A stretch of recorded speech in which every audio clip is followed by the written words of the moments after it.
and welcome back to Time to Roll's Campaign 1. This is episode 37. My name is Zach Browning. Nice to see all of you here. We don't have many announcements today, and we have a lot to get into. You can go check out our podcasts. They're on every single podcasting software. Play anywhere you find your podcast. That's where you'll find us. And also, don't forget that we post on Monday on YouTube, this full stream if you want to try to catch up. I want to make something everyone very aware that I'm aware of the audio syncing issue that has plagued probably episode 24 to like episode 30. That's hopefully been fixed. I can't fix it in post-production. It's just how Twitch encoded the video whenever I downloaded it. And there's nothing I could do about it. So for those that are trying to watch those back, I would just plug in some headphones and just listen and use theater of mind, because it's honestly really bad and I can't believe it happened. It just sucks, but I digress. Anyways, we should get into it. You want to check out timetoroll.com. That's where all of our merch is. I've been trying to work on some new stuff. It's just that I've been busy as hell. But that's all I got. So let's hop into it. I really hope these guys aren't Mousy speaking right now, and it scares me. Fine, let's just do it. Why would you do that? Go to reddit.com/r/sounding. You can watch people do it to themselves. Yeah. You do not want to do that. It's like having a reverse kidney stone. Why the hell would you do that in the first place? I mean, to each their own, but like, what? I wouldn't know why. What enticed you? Oh no! I don't care that we're live. And worst description of that I have ever heard. like seriously, who would want that? I mean, more power to you if you like sounding, right? But if you no don't, power. Makes what are you talking about? Sense why? No, they're allowed to like it, right? I mean, they're allowed to like it, but it's just fucking. It's just weird. Like, I don't want to stick nothing up there. So how are you guys doing today? This is weird. Maybe we just turn this into a just chatting stream, like just me and you, right? Corgan, how you doing today, buddy? We're supposed to play D&D. Okay. Let's do this.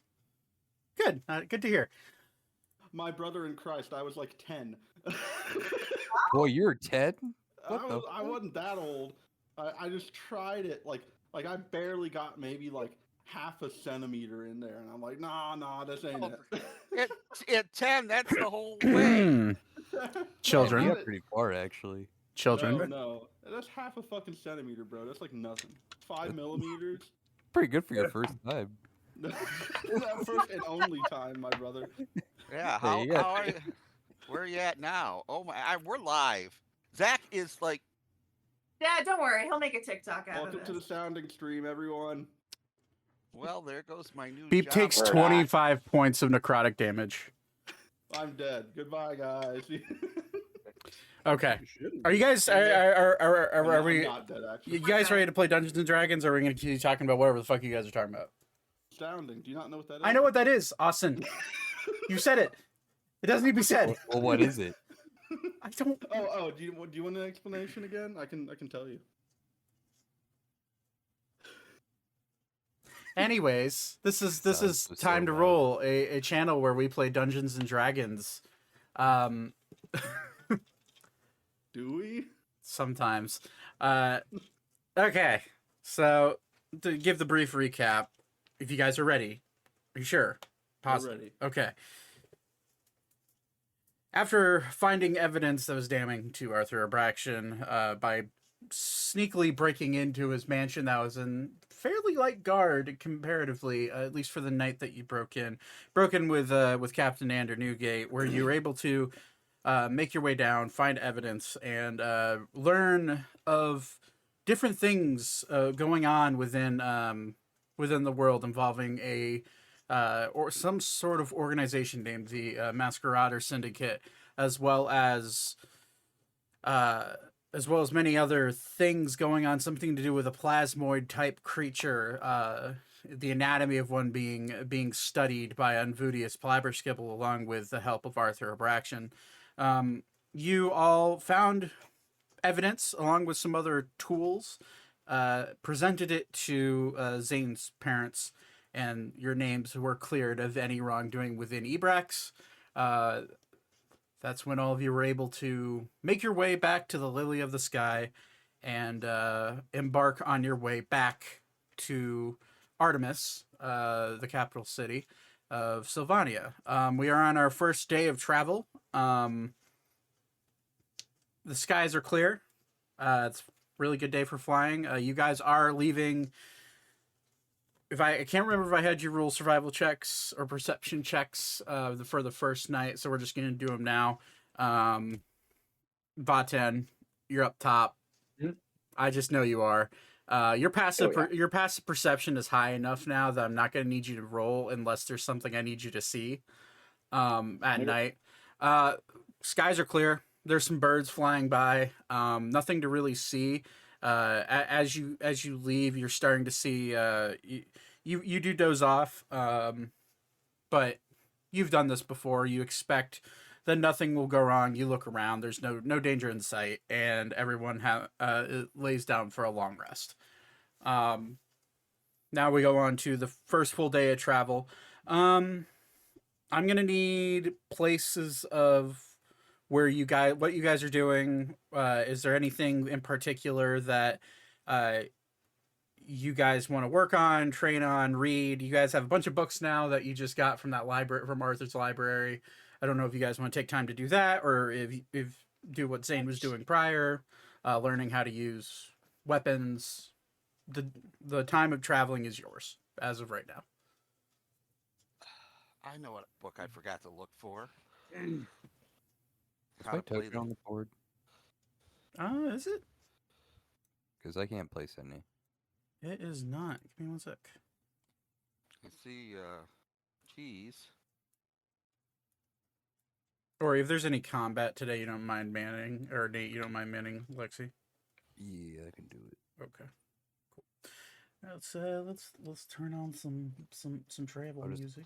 Have her do nothing. Just have her do nothing. That's fine. We're gonna go. Or just be heal bot again. That worked really well. That works well as well. Stop, please. Nah, a little too cheerful. Who all doesn't have dark vision currently? That's a good question. I do, but I can get it with a spell. I don't think I do. I have my goggles. No, I You don't. got goggles. You can't. Okay. I'm going to distribute these finally because I've been holding on to them. One pair of goggles of night to each of you. Whoa. Well, I've got Those, elven vision, so do I need them? No. No, you have dark vision, so you should be just I fine. think the only two of us that didn't have dark vision from the start was Elka and Vaten. Yeah. Well, we're good now. So. Okay. Well, I'll take them and I'm gonna sell them on YouTube or You said 6 days of travel, Zach? 6 days of travel with a wind at your back. So when you're on your way up here, it took a little longer. Because you had to stop and get Chuck on your way up, if you guys remember. But you also had headwinds hitting you in the face for pretty much half the trip. So on your way back, you have winds. You've noticed that just in your travel, the winds tend to blow, at least during this getting later into summer months. The winds tend to travel north to south along the ocean and coming from Ebrax. Whether or not that is a natural breeze or if it's a arcane induced breeze, you guys don't know. But right now, travel should, as long as nothing interrupts you guys, travel should take 6 days. All right, I was just plotting out what I'm making. Okay. Yeah, I've got those set, so don't worry about them. Okay. But Is should there, be relaxing. We've had a lot going on lately. relaxation is fine. The first day, though, I'm going to need one person to make a survival check for me. Just to kind of... I'll do it. Do with advantage, because, and I forgot to do it on your first trip, on your second trip. The crew's technically out and about working and keeping the ship in the air, so technically all these checks are with advantage. Dirty 20. Dirty 20. You get, clear sky. You look down. You're starting to within the first 6 hours of travel in the day. Ebrax has now left the horizon. And you guys are starting to be pretty much over open ocean. You just barely see the southern point of Ebrax as you get later on into the day. If you look to the north. But, yeah, pretty clear day. I know Zane's going to be making shit. Is there anything anybody wants to do in the meantime to downtime stuff? Is there anything you want to read up on? Is there anything like that? I'm going to read up on the book on natural potions. You mean poisons? From poisons, I'm sorry. Yes, okay. And see what I can learn on that, and if I need herbiology. I forgot to grab a book. I wanted to learn how to play the piano. Todd, for some reason you're really quiet. I don't know why. At least for me, I don't know. He sounds normal for me. Yeah, he's I was fine gonna for say, me. yeah. Did you turn his user volume? Oh, way down or you something? know why? It's my mixer. Hold on, sorry. I turned it down because of the music.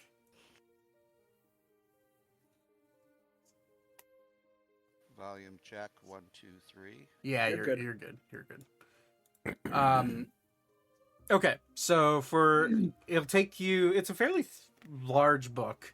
Is there anything in particular that you're looking for? Because this is a poison of all sorts of natural, arcane, and magical and poisons that come from magical beasts. So, I would probably be looking for something that would be easy for me to obtain products from. That's not going to kill me right off the bat. okay, and that's I assume that's taking into account your current abilities and everything along, and your ability to stay hidden, all that. Right. Okay. Basically, something that I can start looking at using to fill the vessel in my weapon. Okay. So you would read through that there's an extensive amount of plant-based poisons throughout Ammriel that are pretty easy to obtain, specifically in the realm of fungus-induced poisons, and as well as tree root-induced poisons. You start to read about stuff like ascomoid spores that tend to grow within the dark regions of deep forests and pine-filled forests. You start to read about the belladonna plant, which is a well-sought-after poison that sells for an incredible amount of gold if you sell it to the right person. You can find these. You would actually know of this plant to some degree, since it does come from, and it does grow naturally within the Emsford Forest, which is the forest that you grew up in. Looking at other poisons, I'm going through my notes here. If you can't tell, you know about the Costar plant, which is a sea-based algae. You can find these pretty much in any place that's tropical. So basically anywhere in the southern ranges of Sylvania down to Ushar, and even on the northern tips of the wildlands of Salvax, and in the southern regions of Astrion. You could find this if you dove down into the water and found it that way. If you're looking for something that's based off of not that dangerous monsters to tangle with. You had fought one. You fought two actually prior to when you're in Arun, the basilisk, which is a lizard-like creature that has 6 legs and has the ability to stun people and petrify them at one glance. You would know that the eyes of basilisks are well known. Are well known catalysts for making a very deadly toxin. Oh boy. You'd also know that any snake-based creatures, most snake-based magical creatures, so like like dark snakes that tend to roam in the oh boy. Zach's brain isn't working great right now. Sorry, dark, and Vaten would know about these. Dark snakes are black snakes that roam underneath the ground of the Sabbath Desert. One drop of venom from those creatures could kill a medium-sized humanoid in less than an hour. Very deadly. Well sought after for a lot of assassins guilds throughout the world.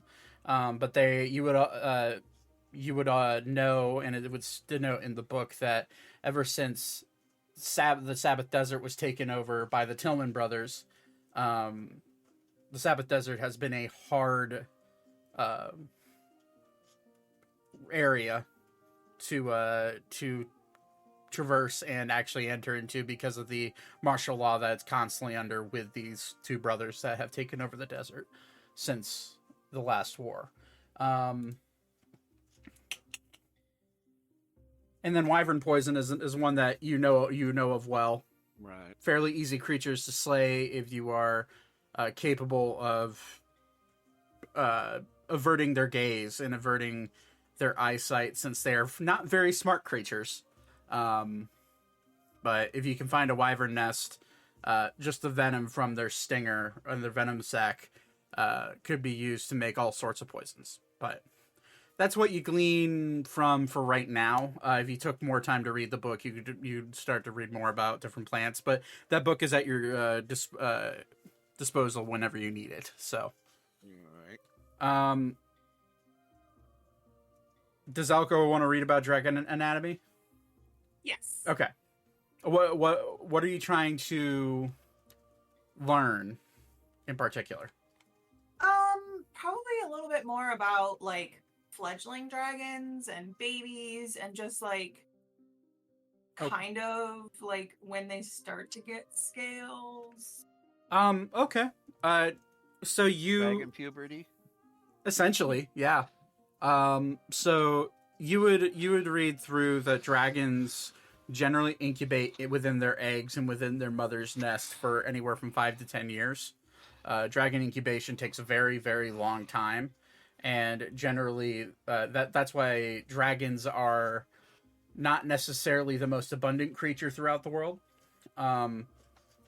You would know that all baby wormlings are born with scales. However, they shed on an annual basis, and they grow stronger and stronger as they age.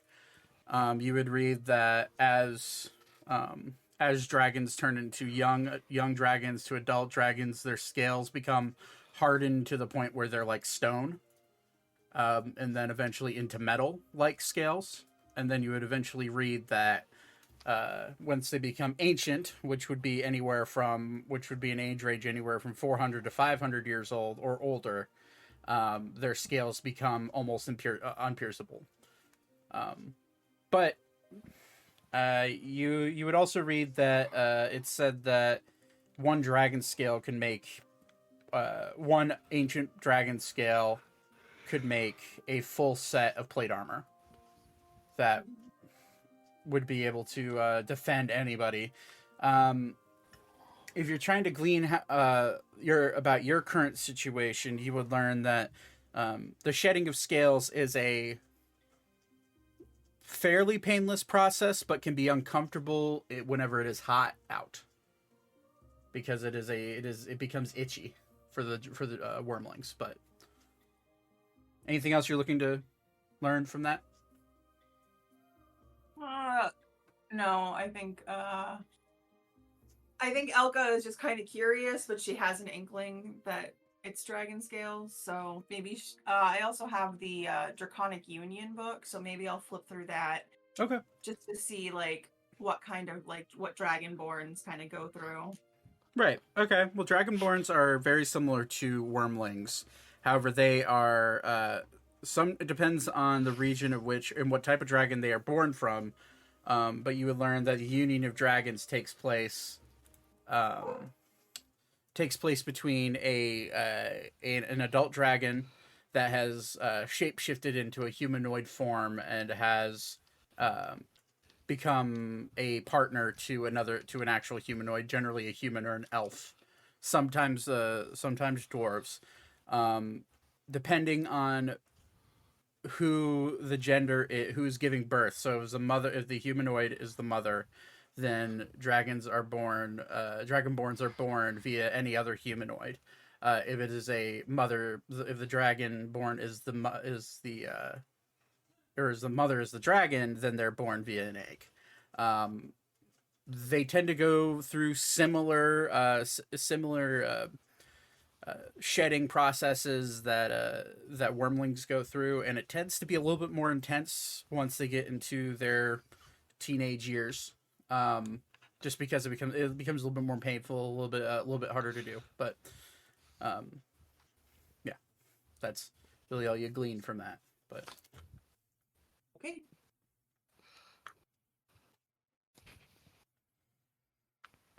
All right. Does anybody else want to read anything? You all grabbed a shit ton of books. So I'm not necessarily going to read anything, but I'm going to kind of go to somebody on the crew. Okay. And I have a block and tackle, and want to get educated on how best to use that to haul someone as large as Ori, just in case that became an issue at some point, or lift someone as heavy as Ori. I'm sorry. What do you have that would allow you to do this? On my brain, I didn't hear any of it. Block and tackle. I don't know what that is. Basically a pulley system. Gotcha. Okay. Well, yeah. You'd be able to walk up to pretty. Gotcha. You'd be able to You'd be able to walk up to really any one of the deckhands, and they'd be able to tell you that you would need a harness for the person and or creature you're trying to lift, and you would need a high place. Generally, you generally want that the peak of where you're trying to lift to be much taller, at least double the height of the thing you're trying to lift. And you would need for the sake of lifting Ori, it would make the for D&D wise, for actual mechanics wise, if you're using that to try to lift Ori or lower Ori, it would make the DC for the strength check probably lessen by 5.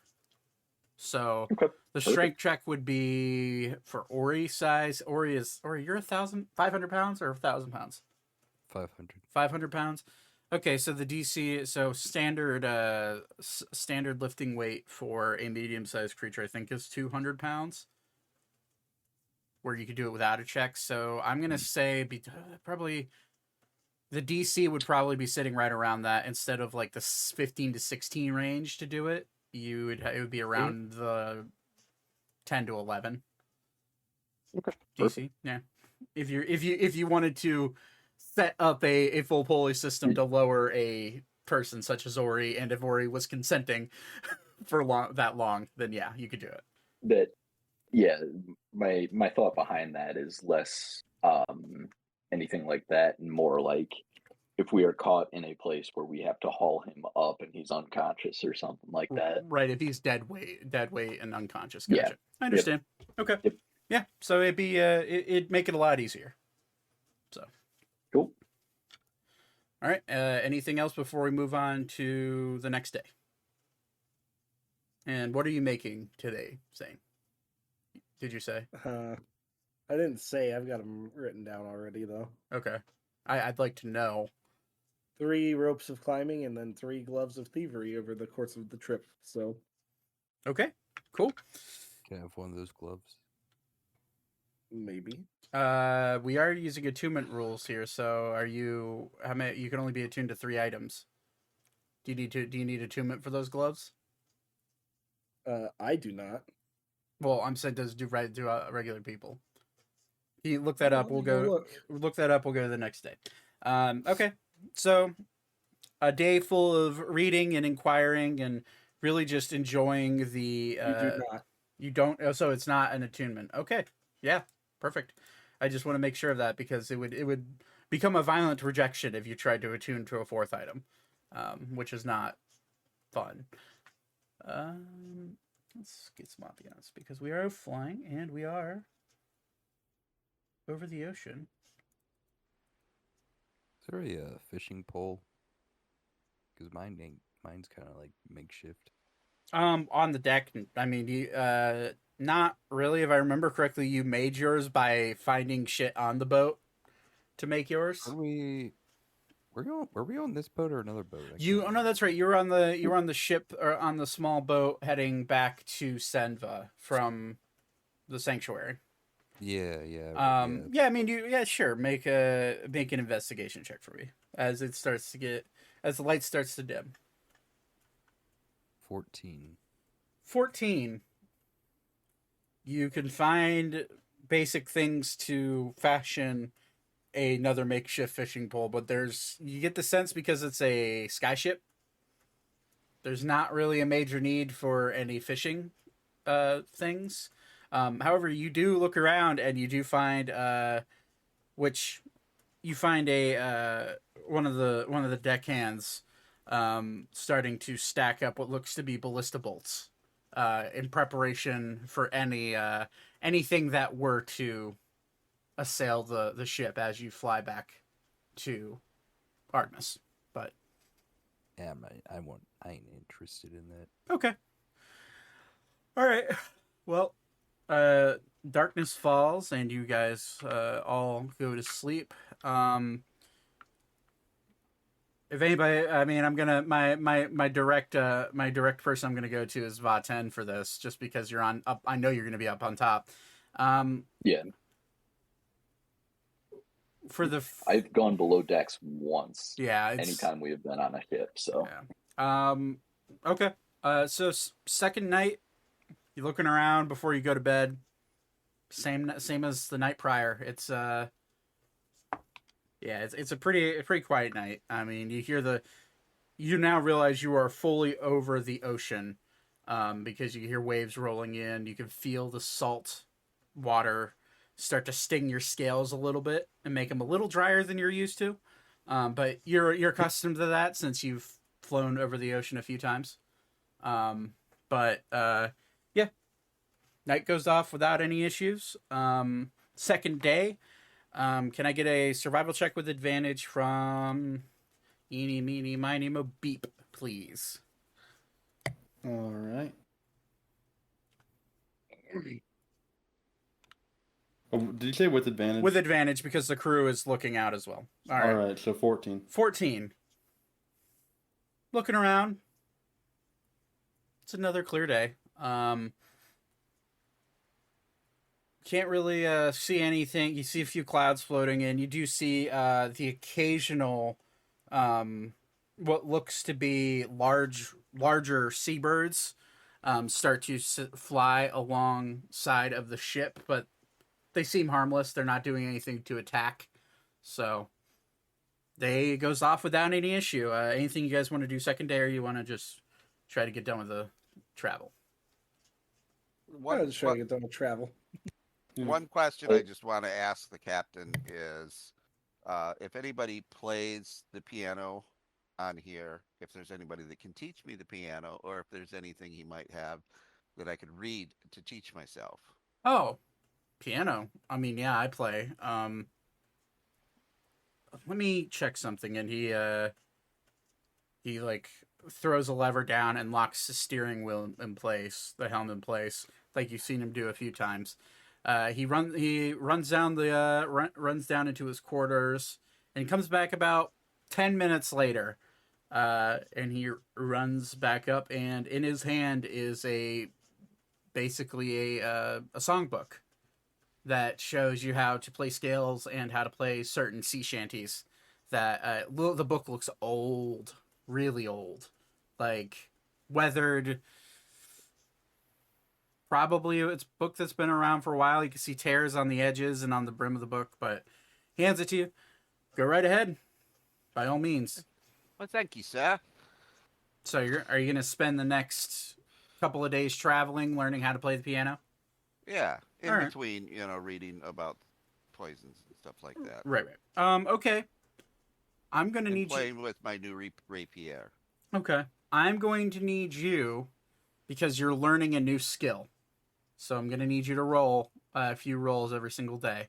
I'm going to need you to roll an intelligence check for me to see how well I had a quick question. you can learn music. Go ahead. Rory.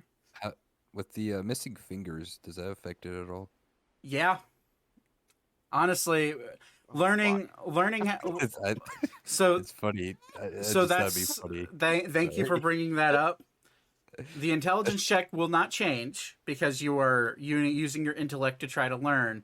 What I am going to need you to do, though, is if you're going to try to play, you're definitely going to be rolling a performance check with disadvantage. All right. Well, here's my. That's another question. Is any of this growing back, or I know we No. talked about. No, you Fingers lost. don't grow back, Todd. You lost the three. I can't remember. Yeah, so it'd be your right hand. You lost the third. You lost the three. Basically, the three tips down to like the first joint on your finger on your three longest fingers. Is there Are any gone, yeah. spare wood around the ship? Yeah, you can find planks and stuff used for patching up any issues. Yeah. Good. I'm going to borrow one piece Okay. and get to work on making something for Thaddeus.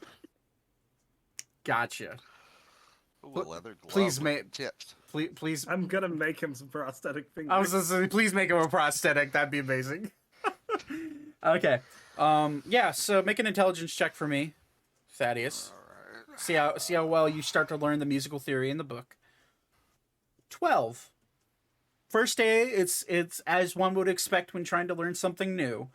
You have some difficulties. However, you're of average intelligence, so you get the sense that if you work on it for a good while, you could start to learn how to play piano and start to gain that as a skill proficiency eventually.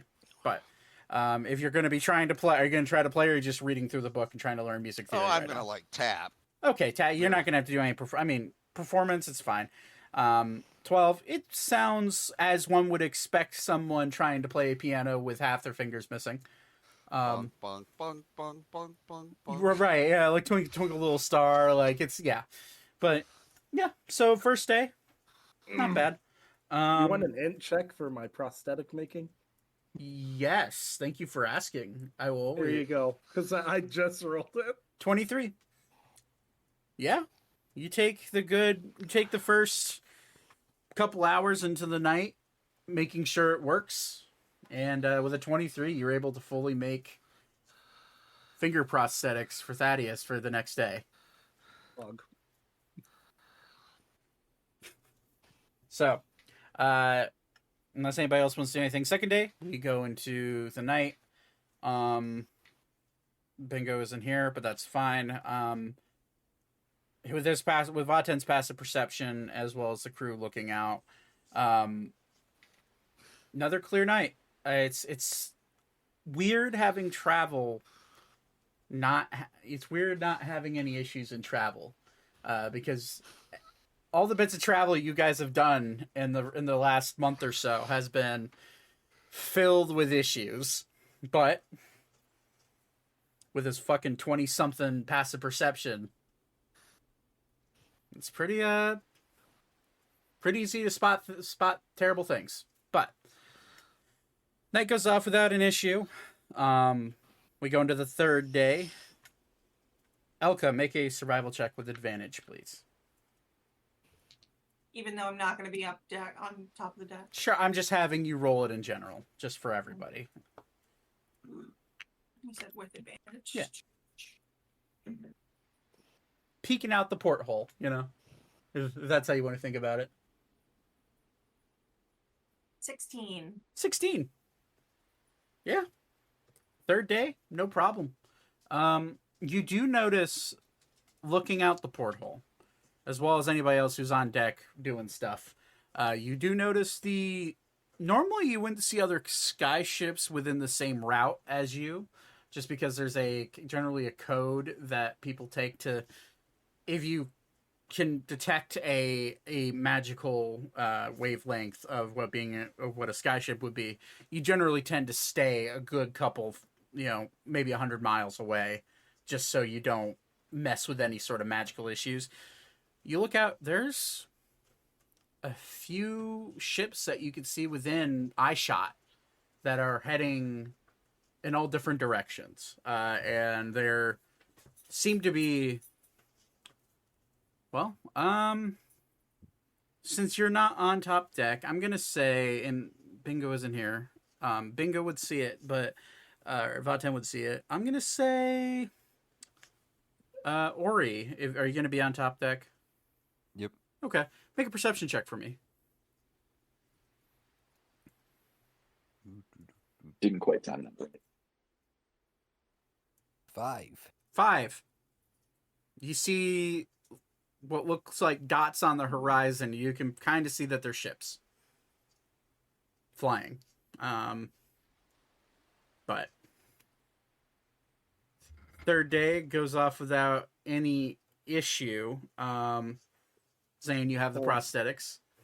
I'm gonna steal from that. Oh, I'm gonna tell Thaddeus I need it. The glove that fits onto that hand, and I'm just gonna stick the prosthetics in it and then hand it back to him. Okay. The gloves of thievery that I have, or Yeah, I just need the one. okay, So put this on. What on the glove? Yeah. It's got it's hard and okay. Yes. I'm gonna Put it slide. on. Oh my lord! I got fingers. Again. You have fingers again. You're welcome. Well, yes. Do they burn? I wouldn't test it if I were you. I can't do anything else right now. Maybe when we find some metal, I can make something a little stronger, but No wood for fingers. now. Yeah, Well, you thank you. move them around, go to grip your rapier, and you have full control of your rapier in your right hand. Yeah, 'cause Very the way, well made prosthetic for something makeshift on a ship, but Zane's a Yeah, good Todd- inventor, so The way this works, for y'all who don't know, when an artificer makes a prosthetic, it just fuses to the missing part and then acts like normal. So Dang. Oh, if that's the case, we need to talk below deck. no, absolutely not. Literally or figuratively? Oh, figuratively, but literally afterwards. okay.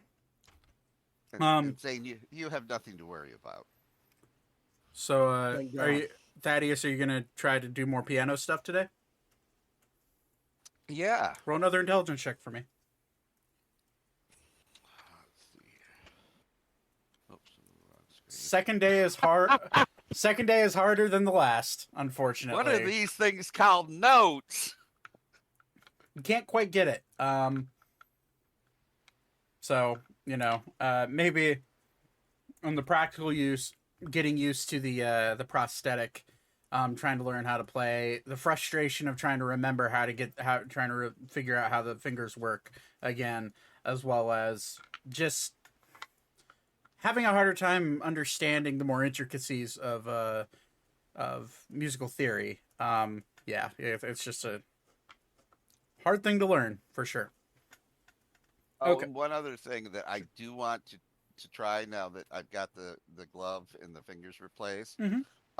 Is like putting some kind of fluid, makeshift fluid, motor oil or something into the vat. I saw you laugh, Magic. And try to like stab a bag of sand or something and see how the trigger thing works. Make sure I'm doing it right. Okay. Just like you would do it normally. You go pour some fluid in there, no problem at all. These prosthetics are half the day that you don't feel any sensation from, but when you go to move them and move them around, you still get the same sensation of touching things and like.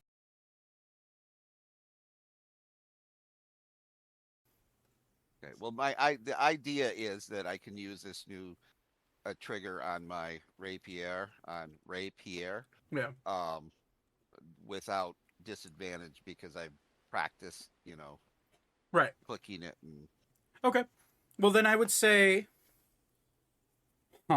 roll a d20, plus your dexterity modifier, and then plus your proficiency bonus. Are you doing this on deck? Would you be? Yeah. So I would volunteer at least. I would volunteer once a day. Newton to, well, water and Newton as your target, and water to make steam so you hit or whatever. Okay. To kind of make that easy for you. Okay, so Vatem would summon his wildfire spirit, the salamander, and just let you use. You're saying use him as target practice, essentially. Yeah. Okay. Sure. So yeah, go ahead and roll so d20 plus your dex modifier, which is plus 5. So 7 plus 5 plus your proficiency bonus, which I think is plus 3 at this level, right? Yes. Yes. So 15 is your full roll. Yeah, you're proficient with rapiers, so using it and stabbing it, you have absolutely no issue. Learning how the trigger works, it doesn't take long for you to understand it. Zane put a lot of hours into making this and making sure it's exactly how you want it. So you go to stab and you pull the trigger, and yeah, it injects it just fine. And since Newton is being commanded not to dodge out of the way and just take the hit, it's an auto. Oh, it's an auto hit. No. He's dodging and stuff. Oh, he's dodging. Well, he will be as time goes on. Make it. Yeah. Yeah. Okay. Well, then roll an attack for me against Newton's AC. So just do a rapier attack. Yeah. All right. Whoa. Oh yeah. Definitely hits Newton. Yeah. Like that, you little bitch. Roll for damage out of curiosity. So it's your normal rapier damage plus the. Well, technically you don't have any poison in there, so that's technically not any poison right now. So yeah, it'd just be 9 damage, and then all of a sudden you squeeze the trigger and water comes out, and sprays into the fire lizard, which I'm now realizing probably would be uncomfortable for him. So a little bit. Steam comes up. Takes another 2 points of we'll call it cold damage. But yeah, little steam comes up, and you hit him. And I'm gonna say, just so we're not gonna make you roll every single time. After practicing for the next couple of days, you become proficient with your weapon, and you won't have any issues. And you become attuned to it. So, is Todd frozen? Yeah. Okay, just making Looks like it. Just making sure. Okay. All right. Well, third day goes by without any issue. We come into the nighttime. Faten, I'm now going to need you to make a perception check for me. Hey, Todd's back. I didn't ever look like I was frozen on my end. Yeah, your screen was just stuck. 11. you getting closer and closer. We are now traveling just over the what would be the western side of the Sandosha Swamp. With an 11, you look around and it's dark. A lot darker than traveling over the ocean. As you look around, you smell sulfur scent waft over through the air.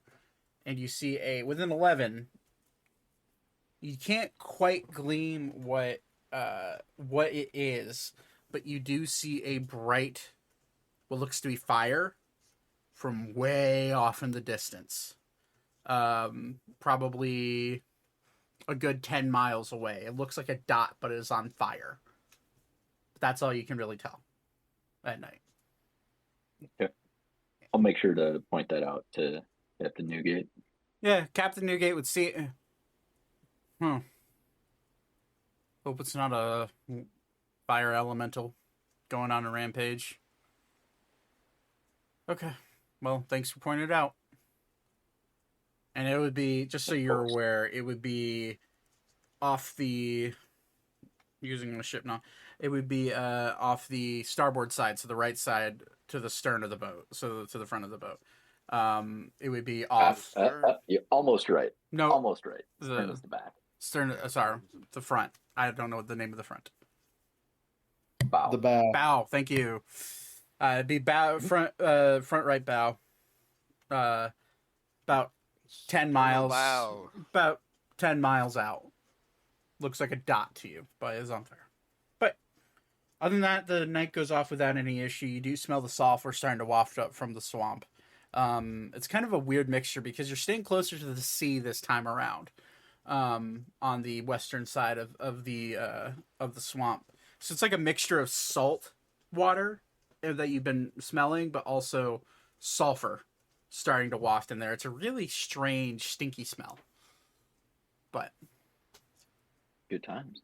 Yep. So we go into the next day. Alara, do you have some cheese on you that's spoiled? She probably does. Smelling something sour. Oh. Could be that.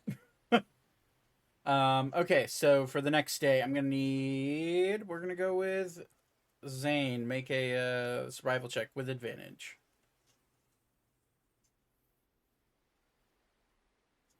16. 16. It's a little bit of a cloudier day. The clouds are...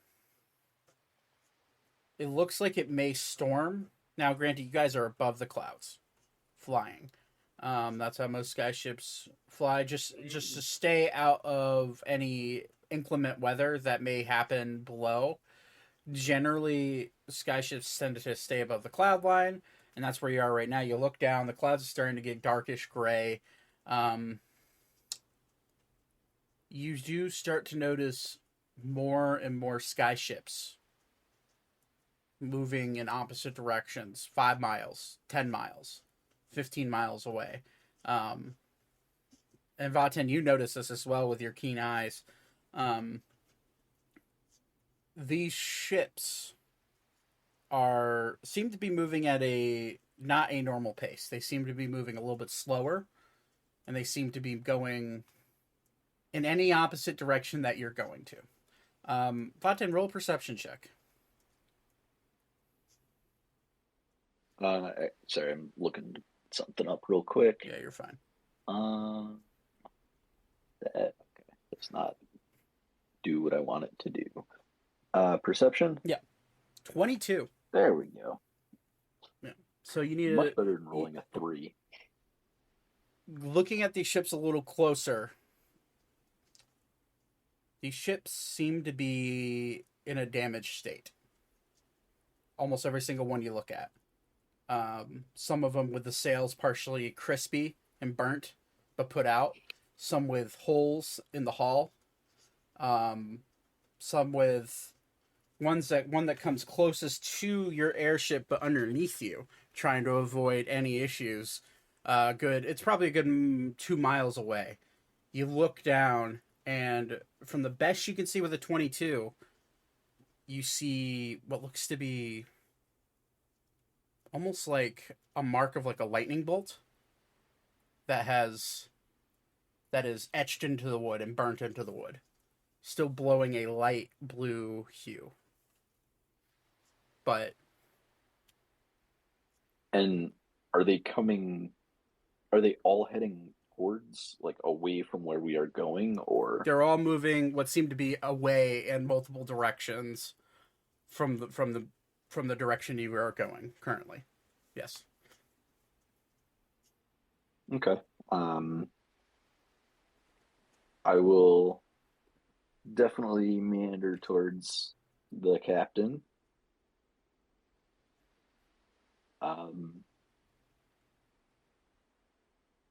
Captain, this one has seen battle damage on most of, if not all, of the ships. Interesting. I've been kind of noticed that as well.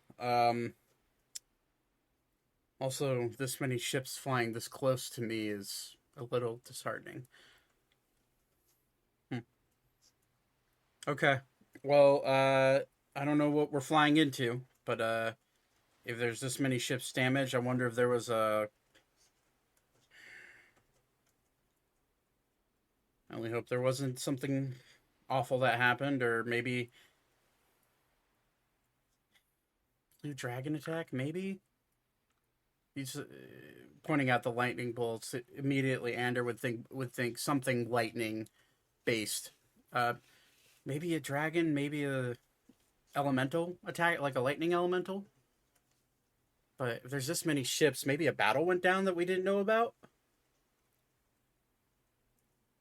I don't know. Perhaps. Let's just hope it's not where we're going, and we'll stay the course.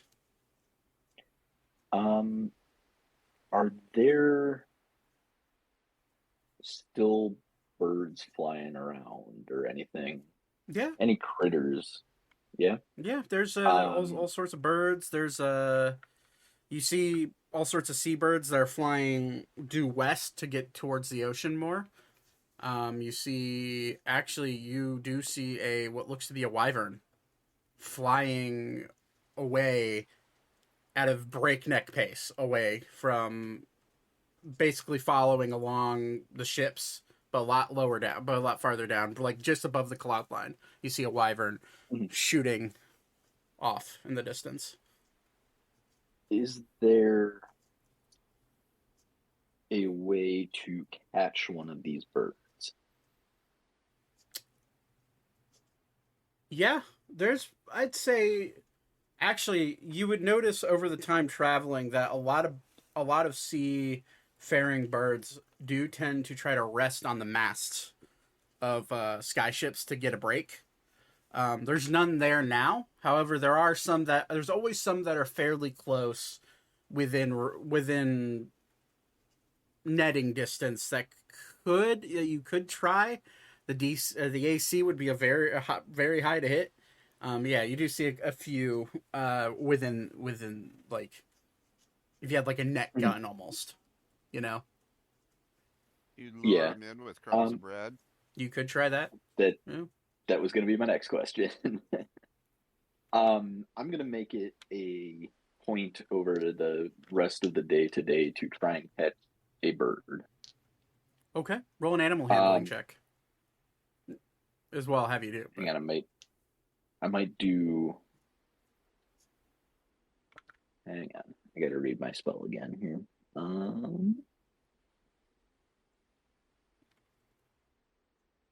Yeah, that doesn't work, unfortunately.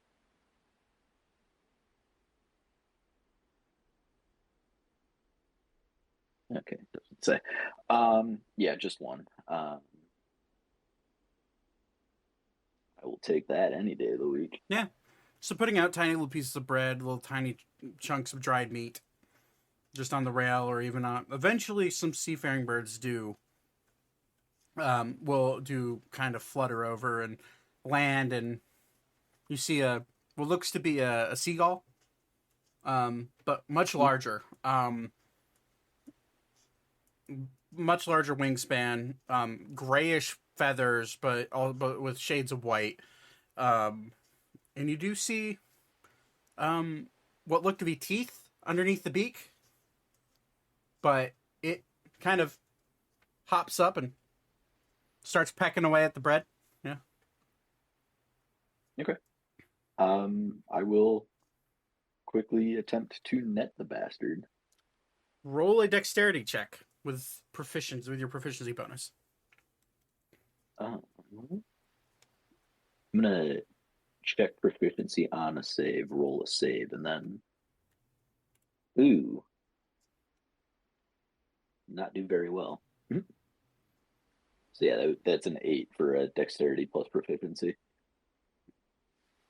You go to try to grab the bird, and it immediately flies around and tries to bite you as you go to reach in to grab. I try to bite it back. Okay. It rolled it has no modifier, but it rolled an 18 to try to bite you. It actually does hit me. And you're dead. You take 3 points of piercing damage as it nips at your scales. Okay, I would like to try and bite him back. Roll an attack. Are you trying to play bite, or are you trying to kill? Oh no, this one I'm trying to kill. Okay. All right, fair enough.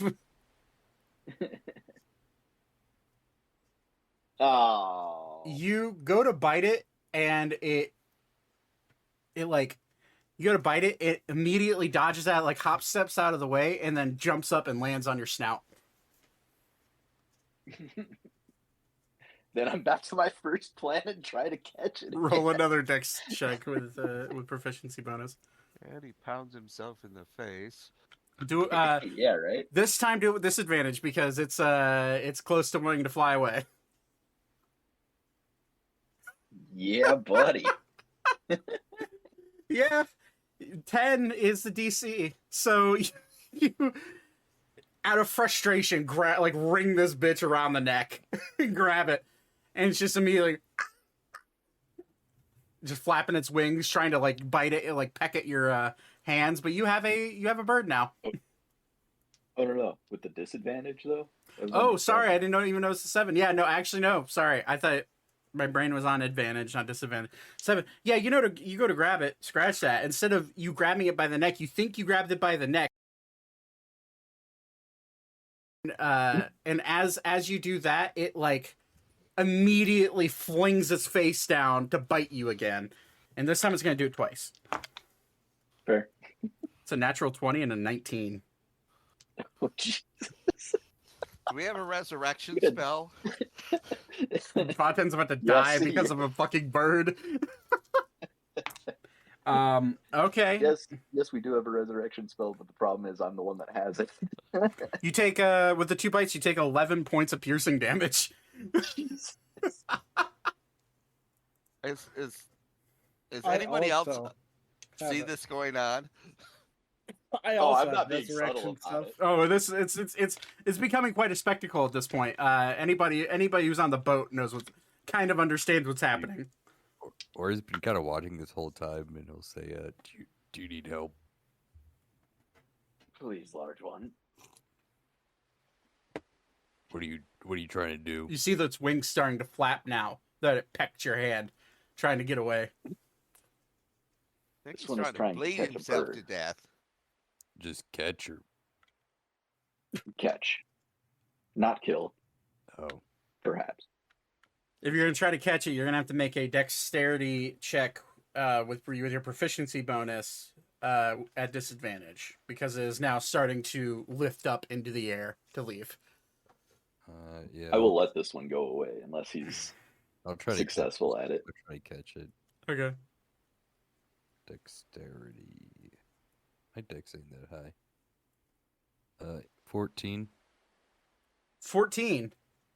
The DC did raise by 2, which you beat it by 2. So Ori just kind of like, as it goes to fly away, given the size of Ori, instead of Ori trying to desperately grab at it, he just like reaches his hand out and grabs it by its neck. I'm just holding it, like my arms stretched all the way. It's trying to bite your hand currently, but because of you having it grappled, it can't move its head. No wood.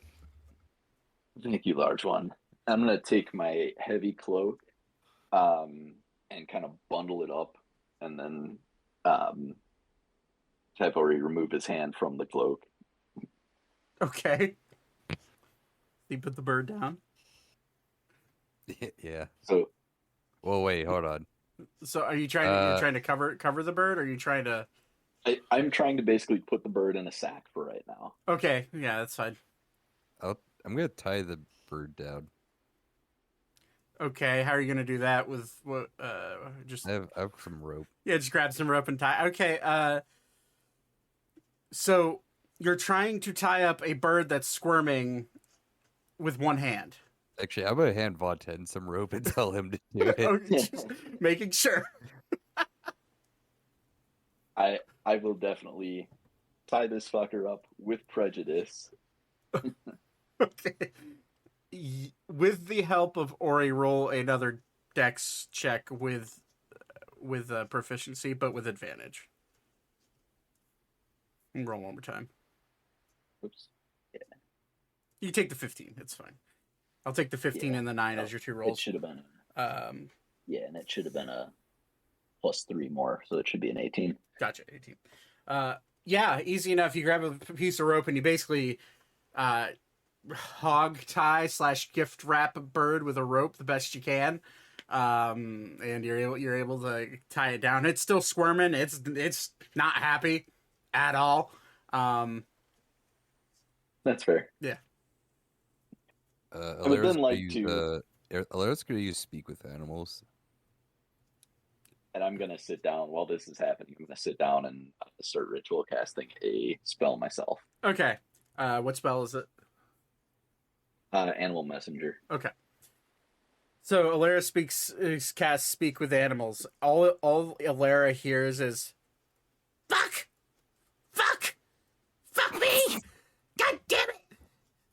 If I can get a hold of you, I'm gonna shit in your hand. What's it saying? She'll just say pretty much all that. Told her to shut up or I'll take its wings.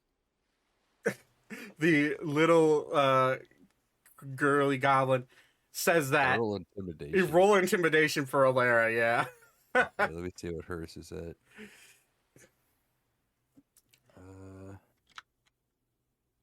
The hand is worth two in the bush. What a Oh, little. she has a +2. That's Becca. pretty good for her. All right. That's a 16. It's a bird. Alera's immediately you just see the bird kind of like relax a little bit. Okay. What do you want? I don't actually know. Alera's just Um, translating. Yeah, I got you. Understood. Yeah. And I'm spending the 10 minutes to ritual cast because I don't have a bird today. The bird is just like Here. desperately looking around like Oh, Ted, what are we doing? I want to know that too. This one is casting a spell that would have this bird carry a message to another ship. Lara will translate that to the bird. Okay. Yeah. Anything you want. Anything. Just maybe untie me. No. But I can't go anywhere without my wings. I mean, we'll get to that. It's just pretty funny seeing you tied. This is like what this reminds you of. Alera talking to this and translating. What it reminds you of is like a tiny little goblin on crack, like just vibrating. Intense nervous energy. Okay. I like how this was meant to be like a 5-second like detour thing. It's turned into You really have. clusterfuck That's- of me losing like 12 for 15 HP or something, whatever I've lost. So 14. yeah. I'm gonna start looking through his bag of things that I might be interested in after he's dead. Well, he's a bird, so he has feathers. Oh, no, he's talking about me. Oh, gotcha. You find a lot of random meat. Yeah, Let's be there real. is a bag. Yeah. Bartend's There's basically a bag of holding full of meat. Excuse me, Would you call it a Votan. meat sack? Yes, you call it a meat sack. Votan, what's this little? It looks like a tube. It's about 2 to 3 inches centimeters long, but it's very tiny and it's got like a hand grip on it. What do you do with this? Oh my god. Baten's eyes are rolled in the back of his head as he's Yeah, right. casting this spell. Animal messenger eventually does come through. What is so let me read. It means this spell you can use an animal to deliver a message. Choose a tiny beast you can see. Okay, so who are you sending the message to, and where are you sending it? And what is the message? To the captain or helmsman of the nearest ship. Okay. And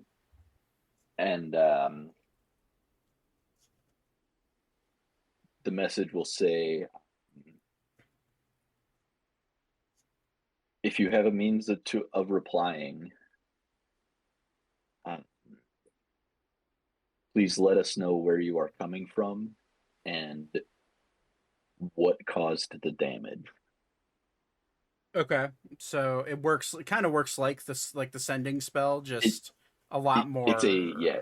Okay, so they can respond to the message. That I think is going to be up to you because the way I'm reading it, they cannot. You know what? Rule of cool. Why not? Sure. Okay. It's a convoluted way to use a sending message or a sending spell. Yeah, because I don't think any of us have sending. So no, none of you are. Yeah, no. That's a thing. Thank God for me. Because sending's a pain in the ass sometimes. But okay. So yeah, you eventually untie the bird. Alara hears, "Oh, thank fuck!" as you release but it. now he's magically compelled to go and come back. Yeah. And as he flutters off, you see him go. You see a ship probably. Will it be the one that was hit by what looks like lightning? Since that happened earlier in the day. So you'd see it fly behind the ship, and go that way. And it would take. You don't know how long it would take. You would gauge probably a couple hours. But okay. Eventually, as you guys sit there and wait for the response, about nightfall comes over to when you hear, and then you hear the bird land right on the rail.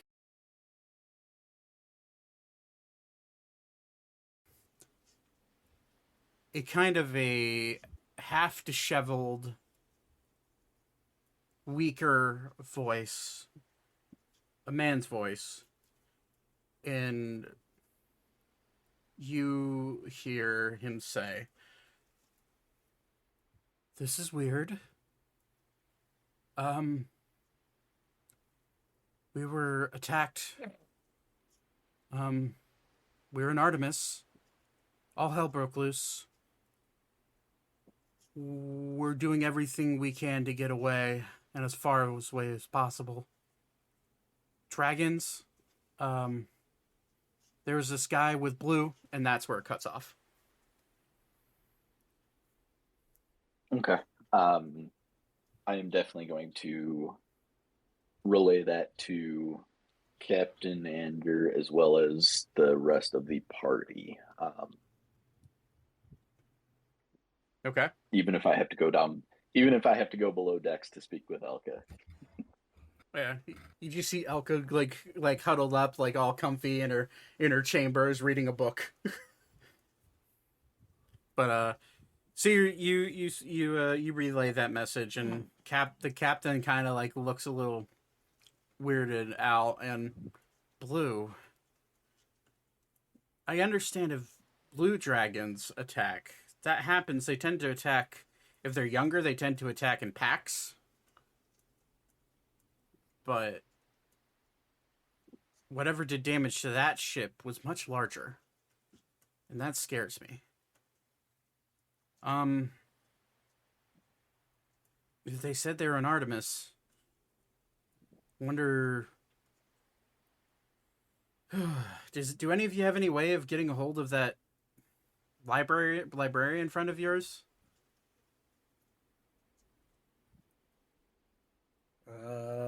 Yeah, I think I have a sending stone. Sending stone to Leon. 10 messages a day. Okay. Oh, well, that would work out perfectly. Why don't you try checking in with him to see what's going on?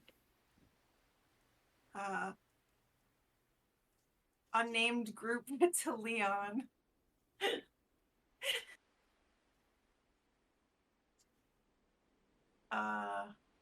I guess I'll just like relay what I heard about happening. Okay. About 10 minutes go by.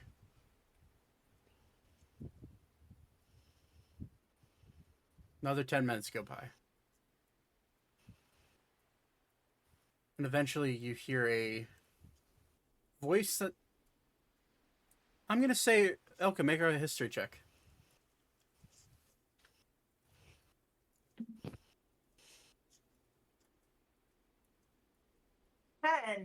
10. You can't quite grasp who this person is. You know you've heard their voice before. And it was probably a while ago. But you hear a voice come through that isn't Leon's. And you hear... yes, this is... if this is the group I'm thinking of... yeah, we're in trouble. Leon is not available. He's not doing well. Are you heading here? I do have your payment. We are, yes. It's a bit of a hellscape right now. How far away are we out? We're about 2 days out. I will like we'll be there in about 2 days. So if you can hold out. Well, we're doing the best we can. You're coming here. The skyport is going to be unreliable. It was kind of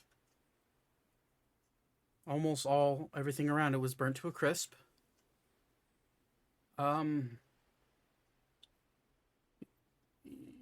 You get the sense this person's staggering over their words. It's hard to tell what truly he's thinking of, but you probably don't remember me.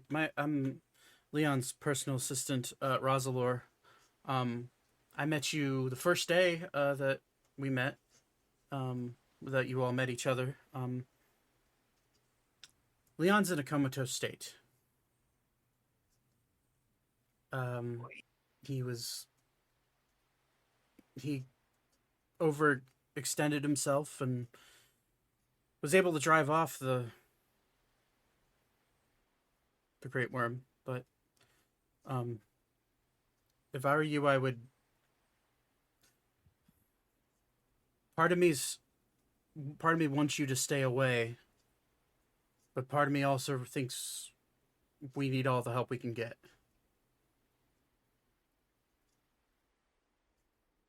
Artemis is...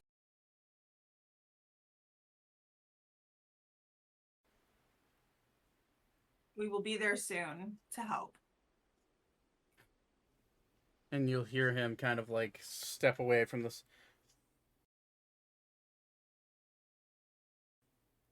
Help is on the way, maybe. For a couple of days now. Um,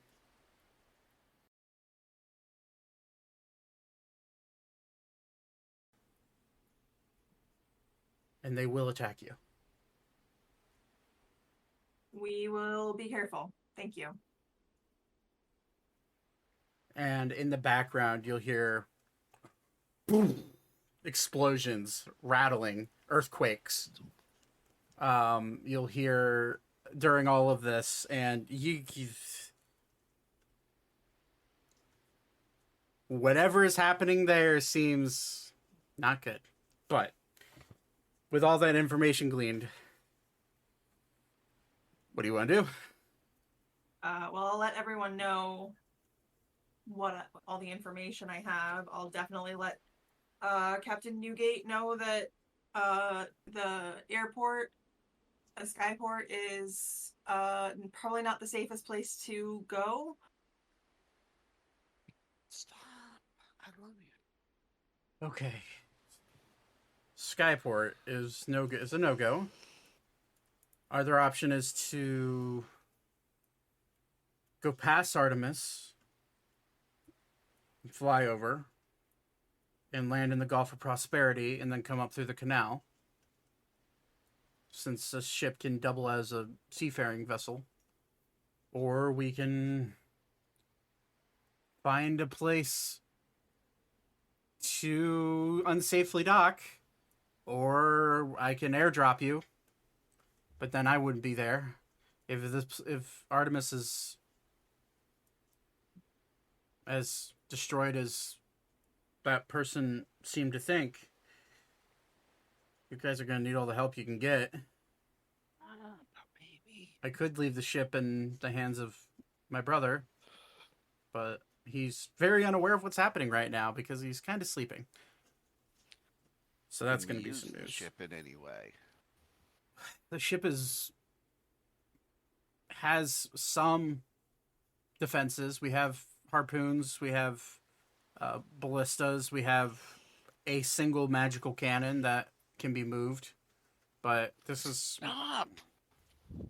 Sorry. You're fine. We've been using this ship primarily to haul cargo as of late. And before I met all of you. But now I've been hauling you around, and we've been getting into all sorts of issues. So, yeah, I don't like Artemis, to be blunt. I've always seen the king and queen as annoying and kind of brash and rude to those who aren't from their city, and they don't really manage their territory well.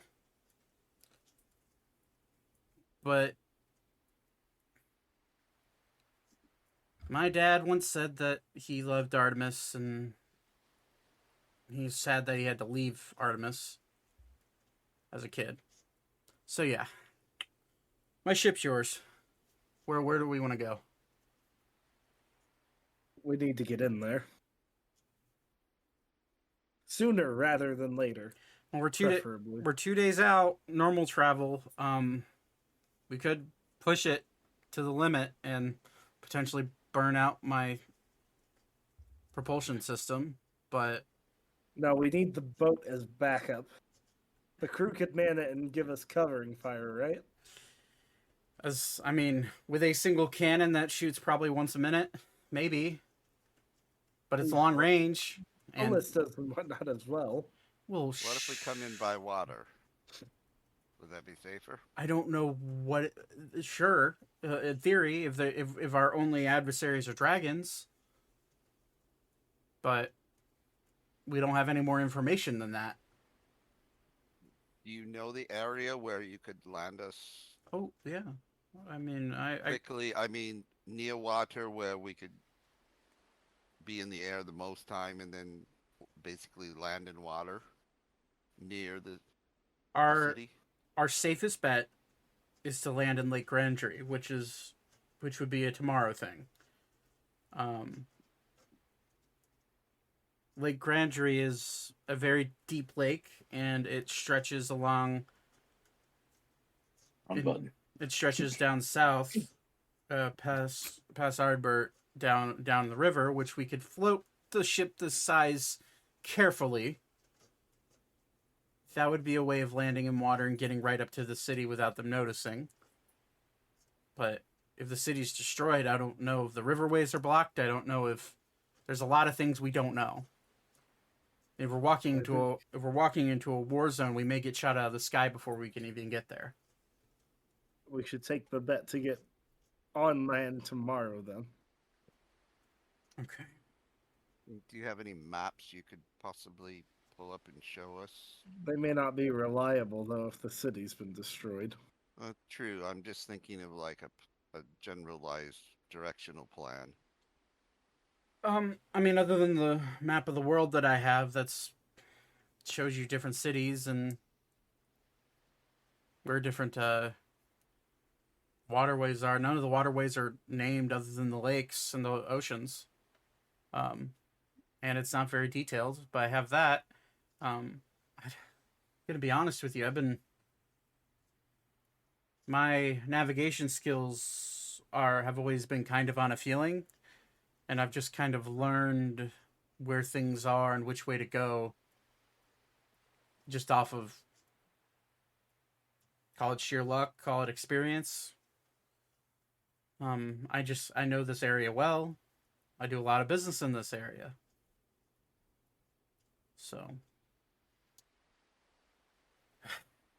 I think our best bet is to fly within where we can see at least the city on the horizon. Maybe we can gauge the severity. I mean, you heard what your guy said. He's underground. He may not know what's going on above. Maybe it's not as bad as it was. That's me being an optimist, though. We won't know till we get there. Best we can do is just keep flying. If we want to get there, we could get there tomorrow night if I push everything to the limit. But well, I don't want to push it if we need an escape plan. And we told them to hold out for 2 days, so I think we're okay keeping our normal speed. Okay. This one agrees. Well, let's keep a move on then. Keep an eye out. If there's dragons, they can fly very fast, cover a lot of land. We may be rolling right into a dragon's nest for all we know. Well, there's a lot of innocent people there who don't deserve to die. Yeah, I'm not going to leave a capital city of a nation just willy-nilly to its demise. You're all better people than I. Let's, fuck it, let's go. And he's just gonna, you see him push a lever down. You guys are gonna pick up speed a little bit. Not full tilt, but it does lessen the trip a little bit. Okay. So you guys, with troubling thoughts in your mind, you do manage to go to sleep, Vaten, before you go to bed, with your passive perception. You start to smell smoke. You start to smell what smells like fully, like, burnt hair wafting over the air. You look down and you see, it's a clear night, there's no clouds in the sky. And you see a dim red streak that seems to be going on the ground through the countryside, that seems to have molten, it's almost like molten lava, but it has blue flames sparking off of it. And it's just one short little streak, and it's right before you guys get, right before you can see Lake Grandry off in the distance, and you can see part of Lake Grandry is hardened over in what looks to be some sort of black obsidian. you look down. You don't know the region, but you do see a town along the river or along the lake. And you see that town, and you see smoke billowing into the air. You see blue flames coming off of buildings. You smell the air, and another more sulfur smells come from below, along with burnt hair, ash, smoke, molten lava. You look down and you see whatever town is down below has been completely destroyed.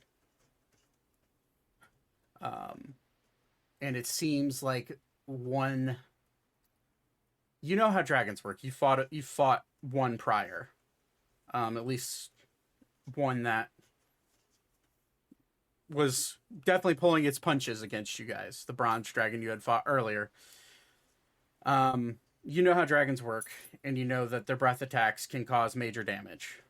With your passive perception, you get the sense that whatever dragon destroyed this town did it in one breath.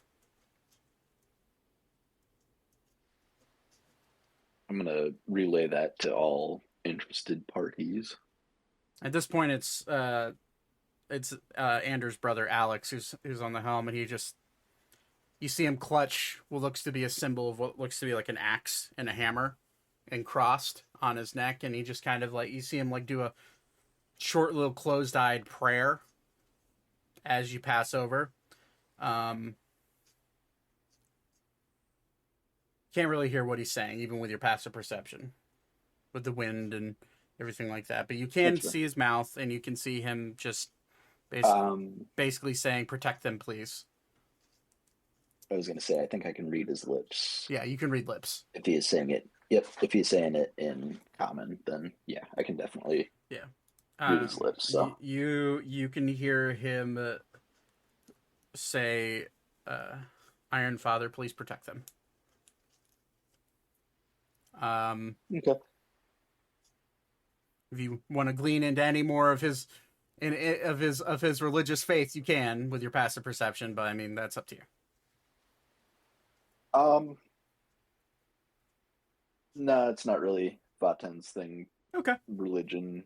So. All right. Yep. So you continue on.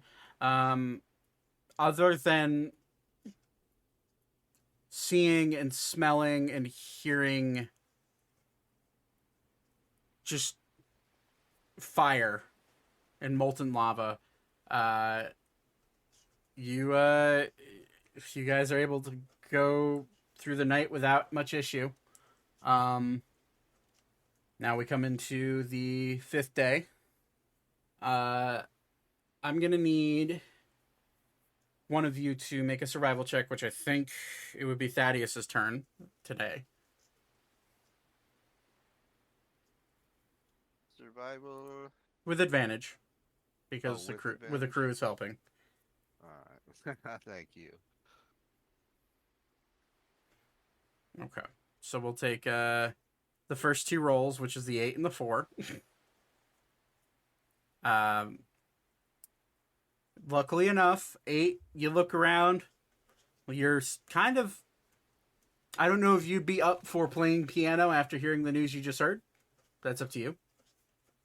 So you could do that if you want. Oh, I'm like, that's second fiddle right now. I figured. Okay.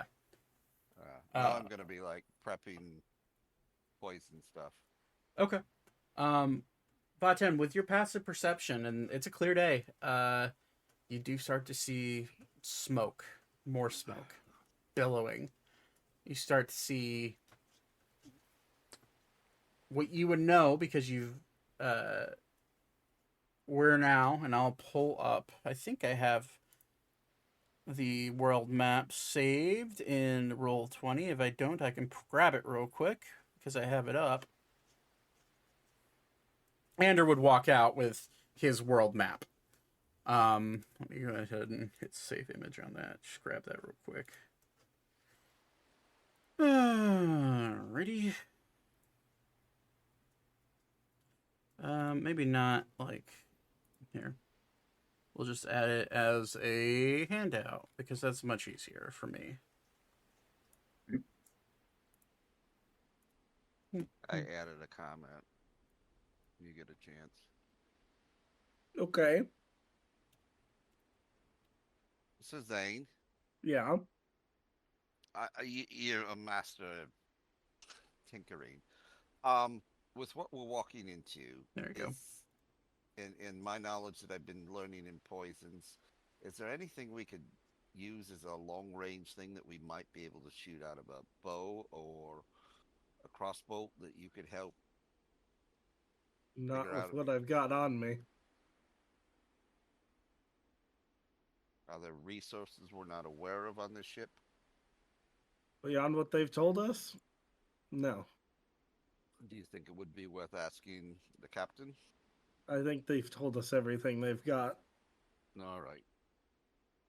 Okay, so looking at the map, I know it's a little harder for you guys to read, but you guys are currently, you've now passed over Lake Grandry. If you want to look at, the stream is up, if you want to look at it, it's a little bit easier to read. Yeah. Which I will pull it up for you guys. So currently, where my cursor is about where you guys are at.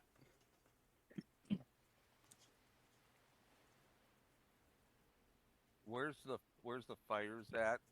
So Apparently from Artemis, I would assume. no, so the town you saw on fire, which now looking at the map the next day, you would glean that it was Plarberg, on the western shores of Lake Grandry, that has been completely burned to cinders.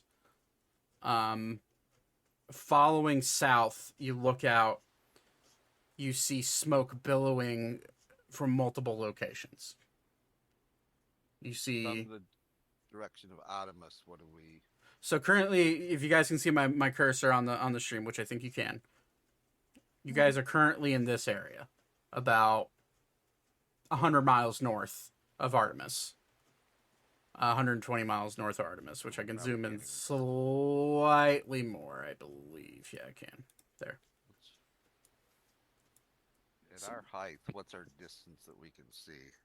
You can see, it's a clear sky, so you can see 4 dots and then one big plume of smoke from the south of it. You can see which you guys have been here before, so you can see it. You can see that the town of Stamford, that you once stopped in for supplies on your way to Keister, is currently erupted in smoke and fire. You can see that to the west, Clico of Rivertown, that you've never been to but you've heard of, is currently erupted in flame and smoke. You see Ardbert, which is the closest town to you guys right now. Very plainly, you can see it erupted in smoke, lava, and blue flames. Along with, now that you can get a closer look as you're flying, which you're starting to lower your altitude just because you're approaching Artemis, you can start to see what look to be similar, Vaten, you recognize it as familiar electrical burn marks that are spread out throughout the land and throughout the city. You look to your west, closer to what seems to be the bigger plume of smoke, which you assume is Artemis, of Athatal, which is a trade city just outside of Artemis. Not any fire, but just a plume of smoke.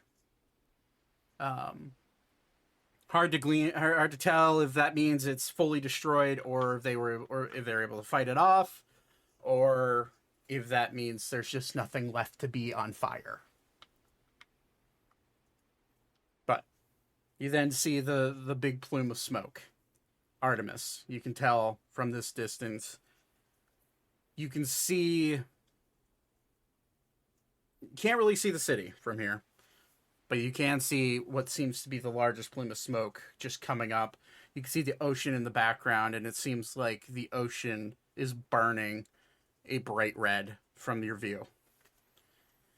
But you continue on, and throughout the day,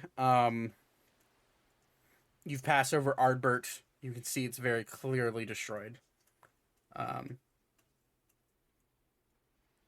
too far up to see if there's any sign of life, or any enemies that you could possibly see.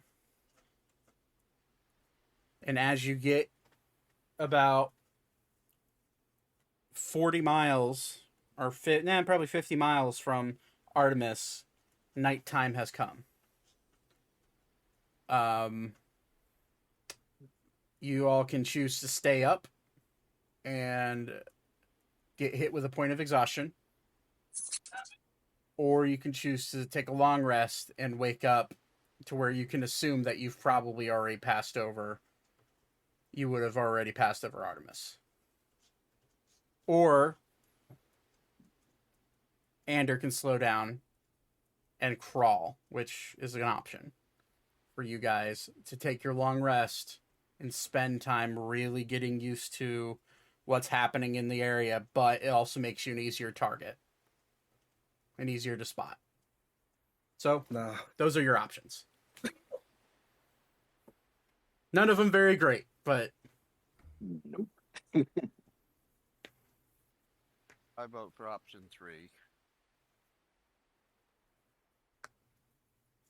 I think we should be as well rested as we possibly can be. Who knows when we'll get another good amount of rest from this point forward for a while. This one agrees. Or he starts tucking himself in. So, you see Anders. Sarah puts her head on a block of cheese. You feel the magical crystals start to slowly vibrate and hum as Ander pulls back on a lever, and you feel your speed get cut in half. Instead of making it to Artemis in 4 hours, 4 or 5 hours at your current speed, you'll be making it there pretty much when you wake up. But you are a more easy target for whatever's out there. So do you guys want to take watch, which in turn would make your long rest technically 12 hours because you have people taking 3 watches? Or do you want to just sleep and just trust that the crew is going to wake you up if something bad happens? I'll trust the crew. Yeah, I think I'd like to trust the crew. Okay. Yeah. We've been flying with them long enough. I feel like we should know them well enough. They don't want to die, so I will trust them. Okay. I'm going to roll with disadvantage. A crew survival check. That's cocked.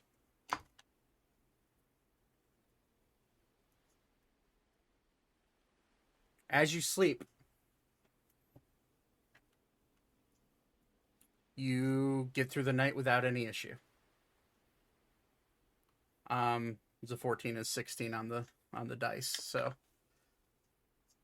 DC was 15. Their survival bonus is 3, so just barely made that.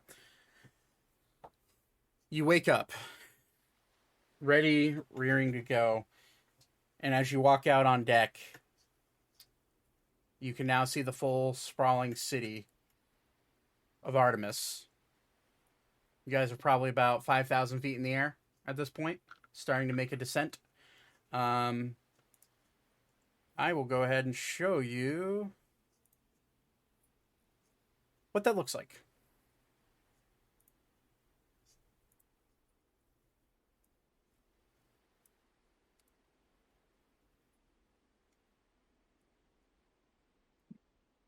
Wow.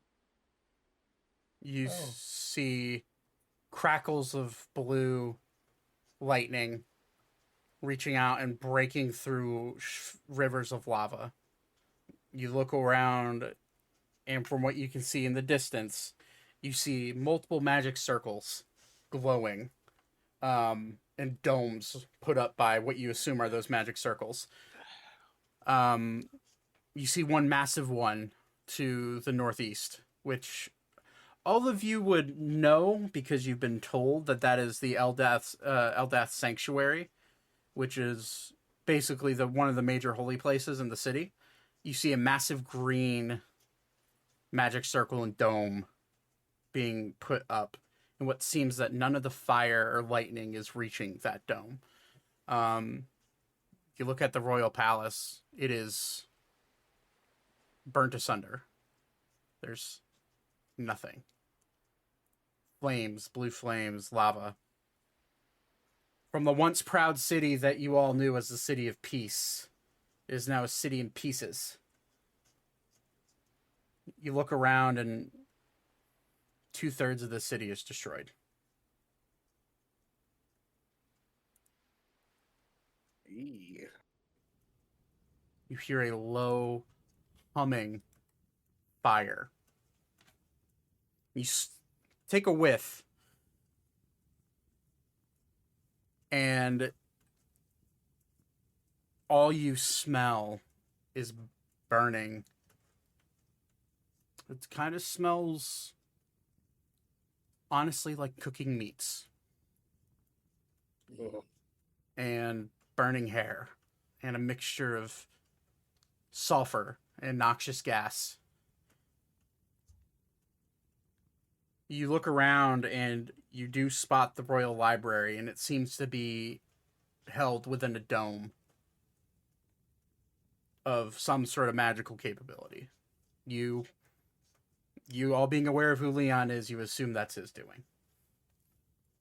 You do, Ping the Royal Library.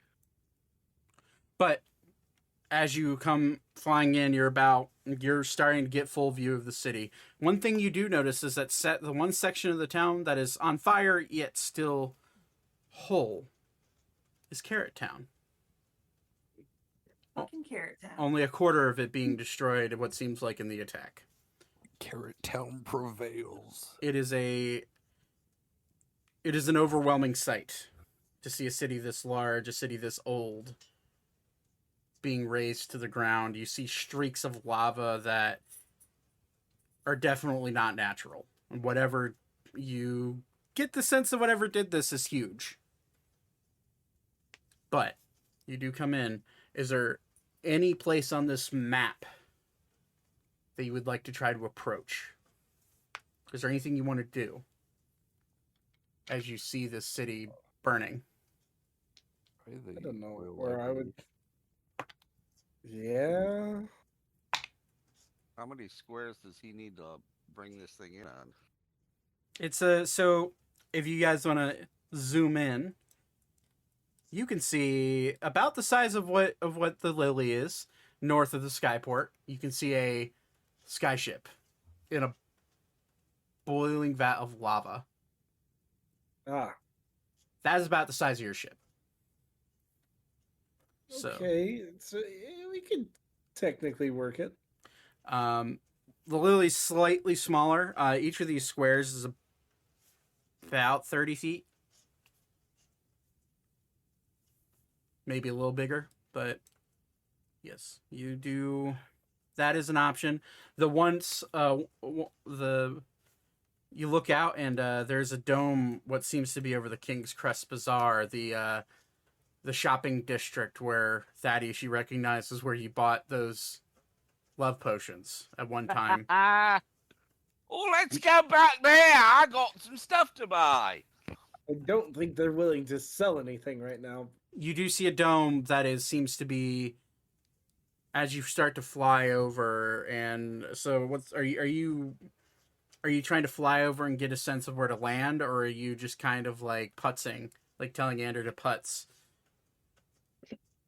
Because this is you're in the air. You're about a good maybe 8 to 1,000 feet in the air, but you're getting the full view of the city. We kind of need to get down there. Could we land like? How do I ping? Like right in this area somewhere? You just hold down your. Sorry, I didn't see. Oh, over there. Yeah. Oh yeah, like can we land on the bridge? That bridge is covered, so you'd have to break through the covering. Like right here by the. Next to the prison. Yeah. You look at the prison. The prison seems pretty on fire, but it is not destroyed. It seems to have avoided catastrophe. That would give us a path to the Royal Library, possibly, or Can we quick question? Can we see old Artemis? From Like here, from where we're at? you can see the tree that old Artemis is based out of. You can see that there's a river of lava running to just next to it. You can see it, but it's hard to tell what shape it's in. As far as you know, the giant tree that is part of the section of old Artemis is not on fire right now. Old Artemis. That's the green area. That's southeast map. Lower right. Yeah. Yeah, lower right of the map. Oh, there. Okay, I see. You do see fairly hard parts of what seems to be already cooled obsidian that has formed. I'm going to say make a group survival check for me. Hey, it's pretty good. 17. Hey, Nat 20. 19. at Hold on. 20. I did not get to nat 20. Oh. Yay, an ace. It's not bad for Leon. Whoops. Hilaire got 25. 25. What'd you get, Ori? 26. 26, 25. Okay. It's a general success. You would get, and along with Leon rolling and the crew rolling, which Leon rolled a 23 Andrew, Andrew, thank you. I was like, why is Leon rolling? I'm looking at Yeah, I was- looking at Leon's character sheet right now. That's why I said that. Leon's on a ventilator, but he's driving the boat. Ander and the crew. The crew rolled kind of shit, like a 13, but that's still passable. And Ander rolled a 23, but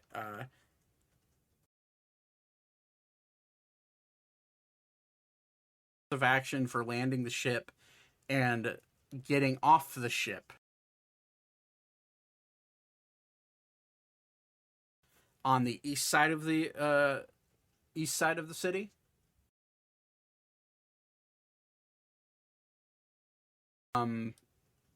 Or landing in a spot that is fairly safe and cool obsidian.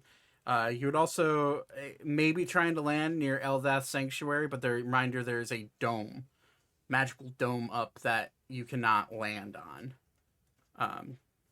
You get that sense pretty quickly. Can I reach out to Leon's assistant again and ask them whereabouts is the best place for them? Like, I know he's underground, but is he under the Royal Library or are they somewhere else? So you ask him that? Mm-hmm. Takes another 10 minutes or so for him to get back. You hear kind of chaos in the background as he picks it up. We're underneath the library. Thanks to my master. You'll do anything you can to get here, because there's things we need to discuss, and I don't know the state of what's above ground. We've been under here for over a week. I'd say find the place. If you can find a place close to the library, that would be great. It'd get you here faster and hopefully avoid any conflict, but I don't know. Is there anything going on up there? Can you see anything? Can you see any threats? It's just a lot of burning. Burning down the house. Okay. If I remember correctly, the part of the Royal Plaza is still intact, thanks to Leon and the King. Maybe try to land in the street somewhere, or if you have someone who can steer your ship out of here and find a safer place to land, maybe perhaps in one of the cities to the south. That would be good. I think Anders people can get us into that street and then get the ship out of range. Yeah, I was thinking maybe we can get dropped off, and then Ander can take the ship somewhere safer. Does Ander have a rope ladder? You remember a way. You remember your how you got down to the ground in Keister. You remember miniature magic boats that you boarded, basically like tiny little rowboats, but magic yeah. that you could take down to the ground. Those are at your disposal if you want them. Yeah, we should do that. Okay. You guys That's see the my way to go. yellow? I'm pinging. This is where I'm thinking we need to land. Okay. Ander hears all this and like and nods. Vaten, make a perception check. Since I assume you're probably the one keeping out the most, being the most vigilant. A natural one. Okay. Yeah, you look around, you see fire, lava, and smoke. Yep. Wow, crazy. Good Wow. job. What's this shit burning? It's making my head spin. All right. Dude, So, Ander looks at all of you, nods, and starts to head that way. Vaten, since you're generally the most perceptive one, that's why I had you roll. You're looking around, even with a natural one, because it is a 9, but it is a natural 1, so you don't see exactly. Yep. You do see movement. Wings coming from the north. I'm immediately calling that out. Not like yelling, but Yeah. You notice it over towards the Silver Trap prison is where you notice just the slightest of movements, what looks like wings. iceberg dead ahead. Whoever wants to on the ship right now, I'm gonna need one person other than Vaten to make a perception check for me. I Well, might be able to do it because my +4. perception I don't think is awful. I have a +4 to perception. Let me check mine. I'm +4. I have a +5. Okay, go for it. Alara should be at least 5, if not Yeah, Lara has. higher. I don't know if Alara has proficiency or perception, but She has a +6. Then have Alara do it. all right. Have Alara roll a perception check for me. Laura, put the cheese. Ooh, nat 20. Nat 20. Yeah. You look. Alara looks. Which would be off the port side of the ship as you start to fly towards the Royal Library. You look north. She looks north, and she does see the wings. It looked to be a younger blue dragon, starting to fly and take flight. She points it out to all of you. With a nat 20, she sees that this dragon is not alone. There is another dragon. A little bit older, a little bit larger. Flying and looks like it's trying to claw and attack at the dome that is covering Eldath's sanctuary. She then looks around more. On the ground, bathing in the lava, she sees another blue dragon. Another blue dragon. There's probably, from her glimpse, all on the ground, all seemingly taking joy in their victory. Anywhere from 40 to 60 different blue dragons, all younger to adult range. Vaten, keeping your eye out with your nat 1, what you didn't notice, coming from behind, you all hear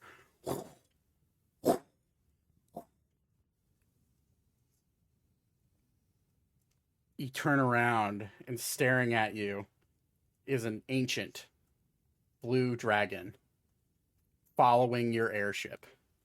You catch it just out of the glimpse of your eye. You all then see something humanoid size shoot off the top of it and jump straight into the air. You look up, Vaten, with your passive perception. You see this humanoid-looking person blazing up into the sky wearing what seems to be spiky blue armor. You then start to see a blue energy start to radiate from this person. And they come, boom, hit your center deck, bursting a hole in the center of the top deck. And standing in front of you, as you move closer to the Royal Library, is a man, seemed to be elven-like, holding a halberd in his hand. Full blue, spiky, what looks to be dragon-scaled armor. Would you say he looked like a man? He looked like a man. You see pointy ears. And It's fucking Estinian. he looks at all of you, smiles, holds out his halberd, and goes to swing at Ori. Everyone roll initiative. Okay. We're on the wrong map. for this. Give me a sec. There you go. So, not the person worst. standing in front of Why you, is he looking at me? That's so rude. you're the biggest threat. So, to give you He doesn't know me. a gleam of what what he looks like. It is Just- just It's literally Where are we standing? Estinian. It's literally Estinian. Maybe. I love you. or he's like, I love you in Final Fantasy 14. That's such a You're huge so fan. cool. Okay, let me there was some music. He I looks can't remember. as he swings out to hit Ori. That's a surprise round. He does do. It's not letting me do it. Okay, he does wait. do 41 points of damage to the boat as he smacks Oh, it. the boat. Okay, it's like holy As he fuck. smacks into the top deck and leaves a hole. Ander looks at him enraged. You just see this anger seep over Ander. I'm trying to pull up many things here. There's that. Yeah, we're getting it. You all also see the dragon he jumped off of stops and is flying, and you hear. Does anybody here speak Draconic? Yes. I do. You two hear the dragon speak and say, "Orion, do you need help with these?" And he turns. You see this guy as he's swinging to hit Ori, which I'm gonna roll that real quick. It's a fucking a lot. That's 27 to hit Ori. Yep. Okay. He just smiles and says, That is. "I've got this," and he's gonna stab Ori with his halberd 22. as a surprise round. Ori, you take. Let me find his. Can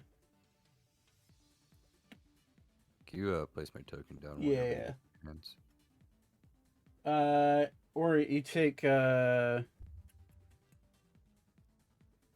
25 points of piercing damage as he stabs you.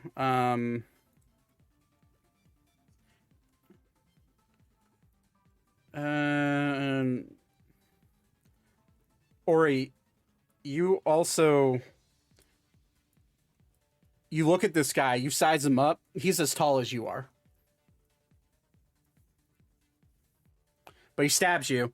He pulls out his halberd and then twirls it. And then you see him jump up into the air.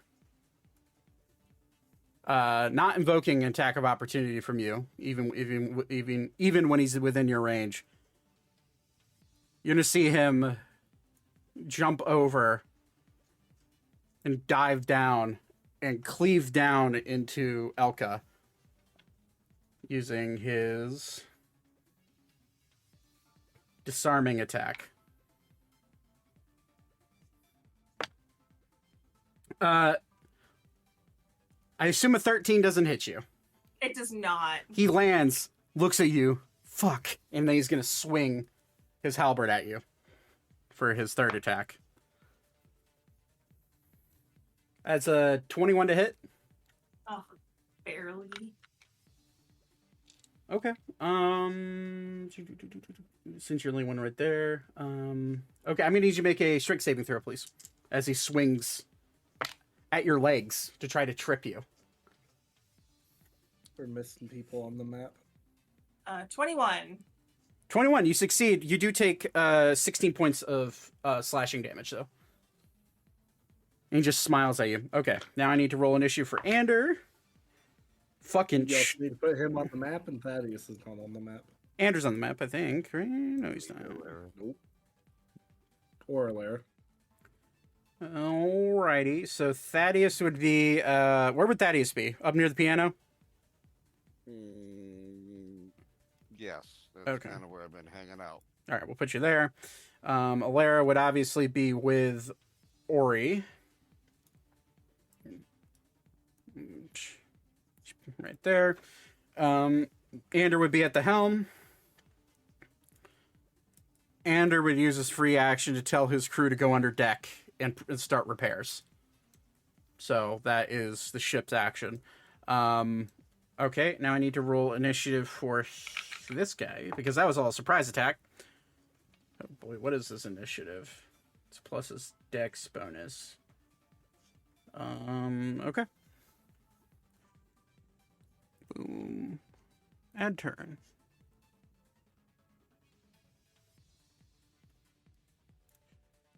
$23 is his initiative. And if you keep at the initiative, or you can see his name.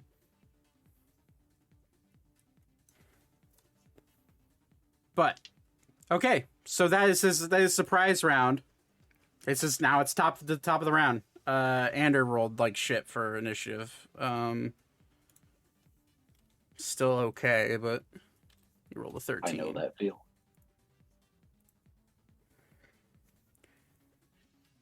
Okay. So he's going to look at all of you. I don't know who you are, nor do I care. You can leave, or you can die. Those are your options. He's then going to use his... Which I do need to mark off one thing. Okay. He's then going to use bonus action. He's going to use Dragon's Rage. You're going to see... Okay, you're going to see his... you're going to see his halberd start to emit this light blue glow, and you're gonna see his blade of his halberd start to like harden with like a bluish tint to it. He's then going to stab at you once. That is a... This stab is a... Is that a 19 to hit? Nope. Dang. So he goes to stab. You do feel the pressure from whatever magical ability he just used. You can feel the pressure of it start to pierce your adamantine armor, but it doesn't do any damage to you. He's then going to be, shit, you're a tough one. He's going to stab you again. Balls. That is going to be a... It doesn't hit you. It's 14. It's a really high plus to hit, but I'm rolling like shit. All right. He's then going to... next person. And he's going to... actually, he already uses bonus action. He's going to stay where he's at. He's going to try to... He's now going to try to trip you again, Elka. He has 3 attacks during his action. That probably hits you. That's a 23. Yeah, I guess. Make strength saving throw for me. 13. 13. You take. Oh wait, Sure. hang on. Do I get to add anything for failing? Wait, don't I get an extra dice for that? Oh yeah, I get an extra D8. Oh, well, an extra point. Okay, you take 28 points of slashing damage. And you are, with a failed save, you are knocked prone for until you can use you're knocked prone. You can use half your movement to stand up because it's your turn next. He's then going to sit there and he's going to be engaged with you. It's now your turn. All right. I'll use half my movement to stand up. And I'm gonna start stabbing. Stab away. Let's go. I have a dirty 20 and a 17. Dirty 20 hits, 17 misses. Okay.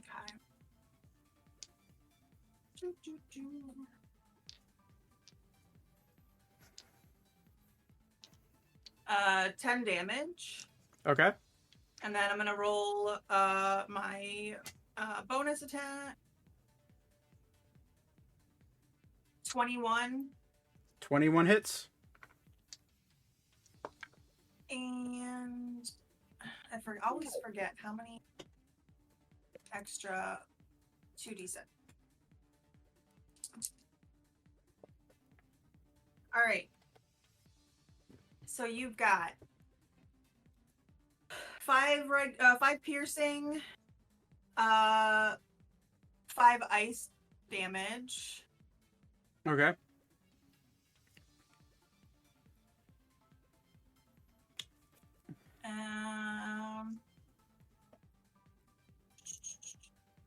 Okay. Okay. You That's only 5. you cut into him. You notice that your weapons are not doing nearly as much damage to him as you thought. And he's just kind of staring at you as you do this to him. So you said 10, then 5, then 5, so 20 total? Yes. Gotcha. All right. He shrugs it off. I'm gonna try and in Draconic, I'm gonna say to him, we can be friends. We don't have to do this. Are you trying to tell the truth or are you trying to lie to him? I am trying to tell the truth. Roll a persuasion check. So that maybe they'll stop attacking, you know? Persuasion. How is a 23? He kind of We're past that, darling. All right, action surge. Cool. Do it again. All right. I have a dirty 20 and a Hits 17. and misses. Damn it. All right, I'm going to roll my extra attack now also. Okay. That's definitely not going to hit because it's less than the other one. So just 7 more damage. And that's okay. Piercing. Piercing. Okay. Cool. Again, he's taking these hits pretty well, and he's just kind of like, huh, kind of tickles. Excuse me. Gesundheit. Bless you. Is that your turn then, or do you want to try to move? No. Okay. I'm not giving him an opportunity attack. All right, just making sure. Do I look stupid to you, Zachary? You're not stupid, but who knows what Elka would do? Elka is a little stupid. All right, so that's your turn. Vaten, you see him in full combat with Elka. Am I next? Because I Oh wait. am like way down the. Oh wait, never mind. Your old initiative is on here still for some reason. All right, so in that case, it is Ori's turn. Ori, they're, I don't know how far away they are from you at this point. He's 35 feet from you. Okay, so can I move here and attack? Yep. And he's technically flanking, so roll with advantage. Yeah. Oh, well, Laura's on my head, so she comes with me. Okay.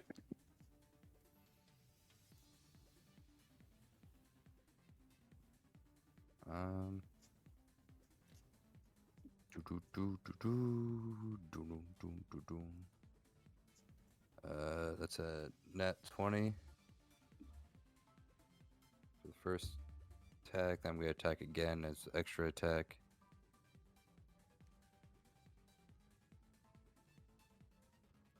Uh, 29 to hit. 29 hits. Okay, let me do damage for the first one. Okay. I'm hitting with my axe. Okay. Your axe does slashing and radiant, right? Yes. So just give me the normal damage rolls for both.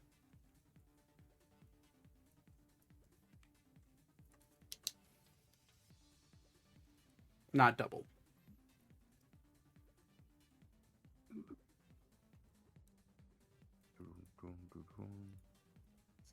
Oh, that's... God damn it.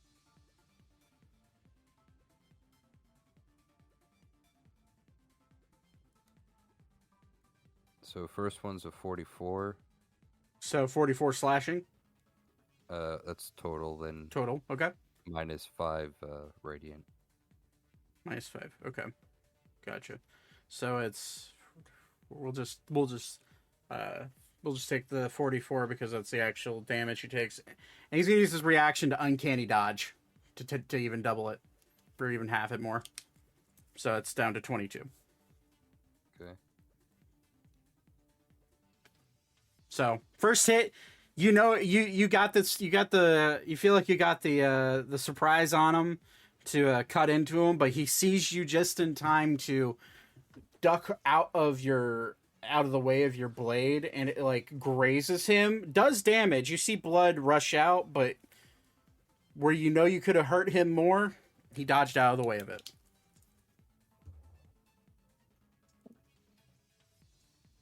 So is he resistant to He's you now glean that he is resistant to slashing, piercing, and radiant damage. Okay. That makes it easy for me for the accent, so I don't have to. So, second hit is 47, divided by 2, that'd be 24. 24. Okay. Then action surge. Yep. Say 19 or I rolled a 19, so that's a crit. And the second one is a 25. 25 hits. Damage for the first one.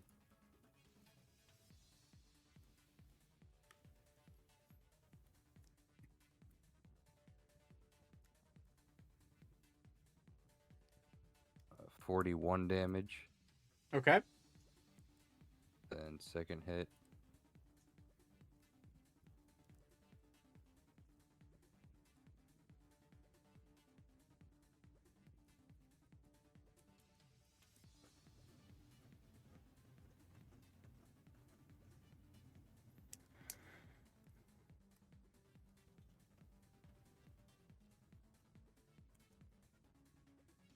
$22 damage, and that's already halved. Okay.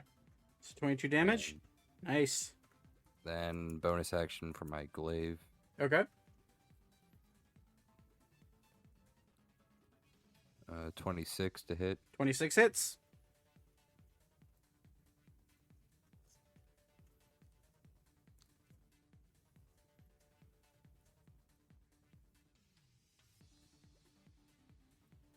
Is he immune to, or is he resistant or immune to lightning? You hit him and find out. Okay. I rolled a 4 for lightning. Okay. Total is going to be 40. Wait, hold on.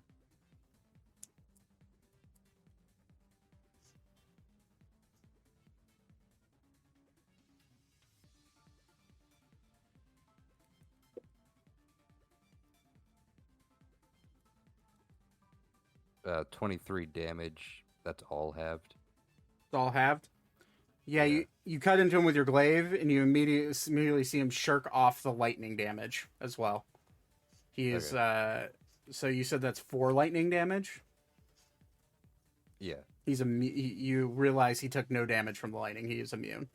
Okay, so then it's So 19 damage. 19 I think. damage. Yeah, Yeah, that's right. And that'll be it. Okay. His confidence is waning a little bit, getting as most people's confidence is after getting cleaved into by Ori. But he's still standing strong. Okay. That is Ori's turn. He's not going to use his one and only legendary action. You're going to see him look around, realize he's in kind of a shitty position. You're going to see him take off into the sky and jump up. And then you're going to see him come barreling right back down in between Ori, Elka, and Alera. And he's going to slam down into the ship, which does... I'm going to need Ori, Alera, and Elka, as well as anybody within a 20-foot radius of him. Saying, I think you're far enough away. Yeah, you are. And the captain's far enough away. And yeah, okay. So just Elka, Ori, and Alera to make a dexterity saving throw. As he slams into the ship, doing...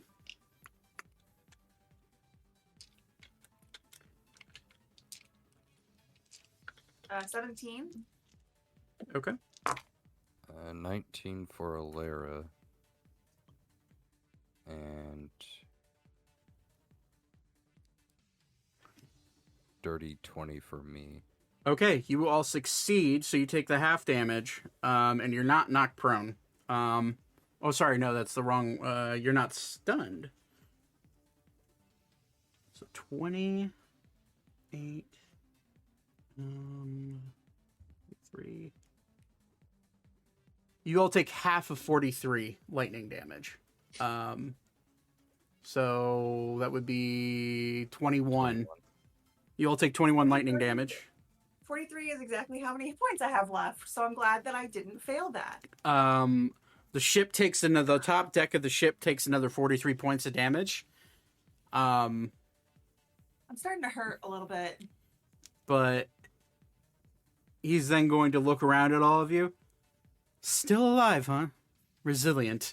And that's going to be his legendary action. But that's the end of... No, that was all of it. Okay. That's right. You moved. That's right. You moved all the way across. That's right. All right. That is his turn, which you would slam kind of in the center if I could put him in the center of you guys, but he's basically going to be in the same place as he slams down. Okay, that is that. Thaddeus, it's your turn. Todd, it's your turn, buddy. Sorry. I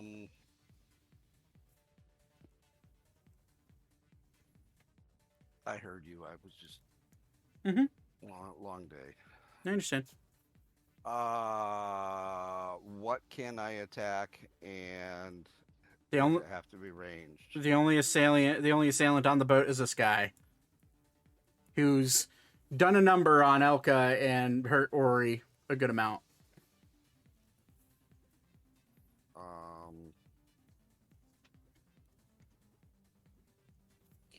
How many spaces are there? What's each one of these spaces? Is that? That's 5 feet each.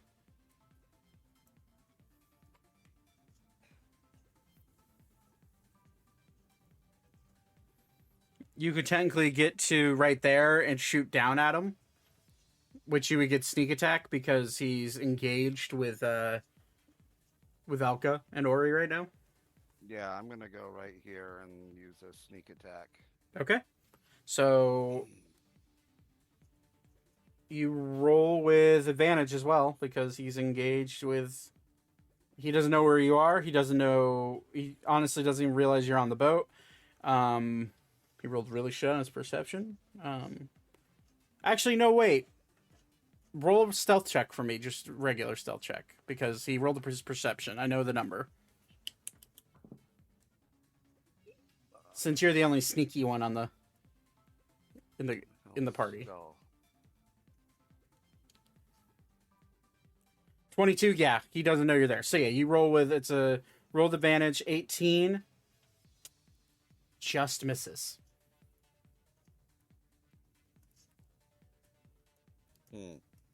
You shoot at him, and it reflects off his armor and immediately looks right at you.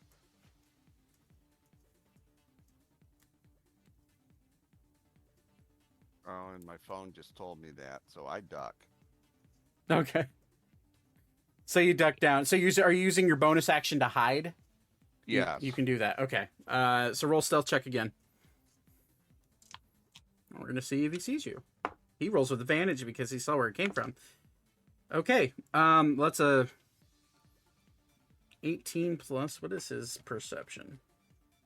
It'd only be his wisdom modifier, right? Oh no, he's proficient in perception. Yeah.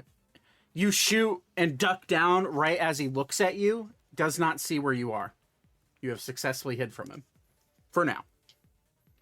But that's your turn.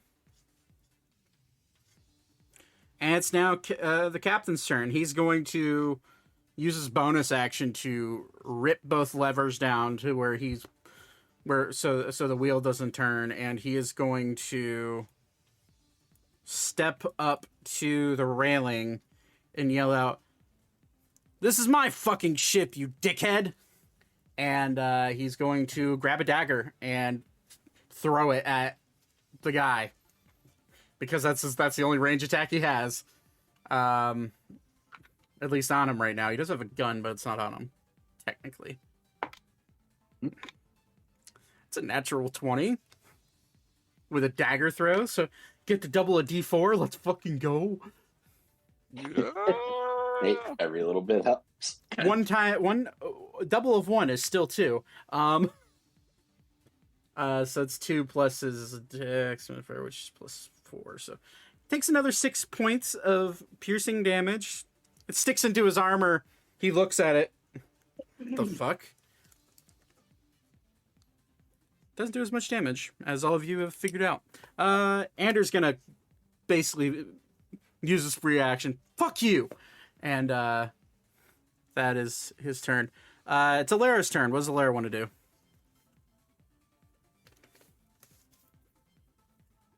I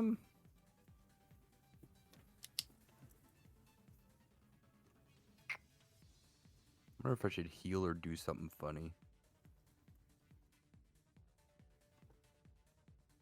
Alara's gonna cast polymorph on him. Cool. Isn't that a touch spell? No, it's No, it range. is not. Range? It's All right, a- what's the save on it?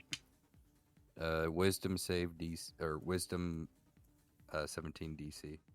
17? Okay.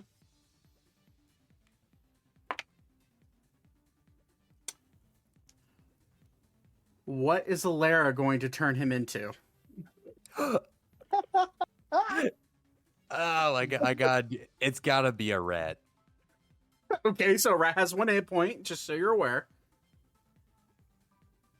When this happens, Alara is gonna say, please do not hit him anymore. Okay.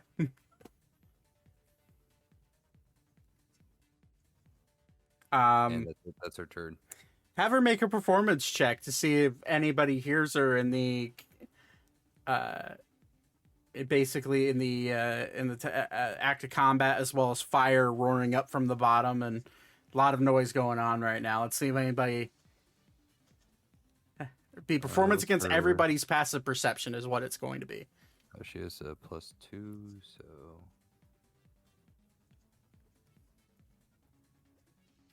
natural 20, so that'd be a 22. Jesus Christ, Nate, you're rolling like a maniac tonight. Okay, I believe everybody hears that. So yeah, everyone hears that. And you just watch this large man with a lot of fearsomeness in his eyes. I was not expecting you to turn him into a rat, so give me a second as I grab a rat token. You just take my JPEG from my Discord. Turn him into a nice little rat. And the spell lasts, let me double check. 10 minutes. 10 minutes. So you've polymorphed him. Concentration. You've polymorphed him out of combat, essentially. Actually, the duration is 1 hour. Duration's Oh, 1 hour. sorry, yeah. right. Yep. And does it say anything about him making the save after he's polymorphed? No, he's just polymorphed for an hour. He's just polymorph for an hour. You guys are out of combat. Well, I'm gonna jump on him and grab the rat. Wait. He's Hold on. he's still of the mental capacity and natural instinct to run away. So as you try to run and grab him, you gotta I'm gonna try to grab him too. roll dexterity checks against his roll. Nat 20. He nat 20'd as well against a rat stat though. So what's your total? 24. What the fuck? Rats have really, really, really great dexterity. Have you not had seen a rat Also in person? Also 24. Are we looking at the same rat? Oh, I'm looking at giant rat. Rat. He's indeed not a giant rat. No. Okay, no. Rats have an 11 dexterity. So that's just a 20. You are able to grab him, grappling him, which doesn't do any damage. Being very careful not to do that. Well, I'm just gonna toss him straight into one of my bags of holding.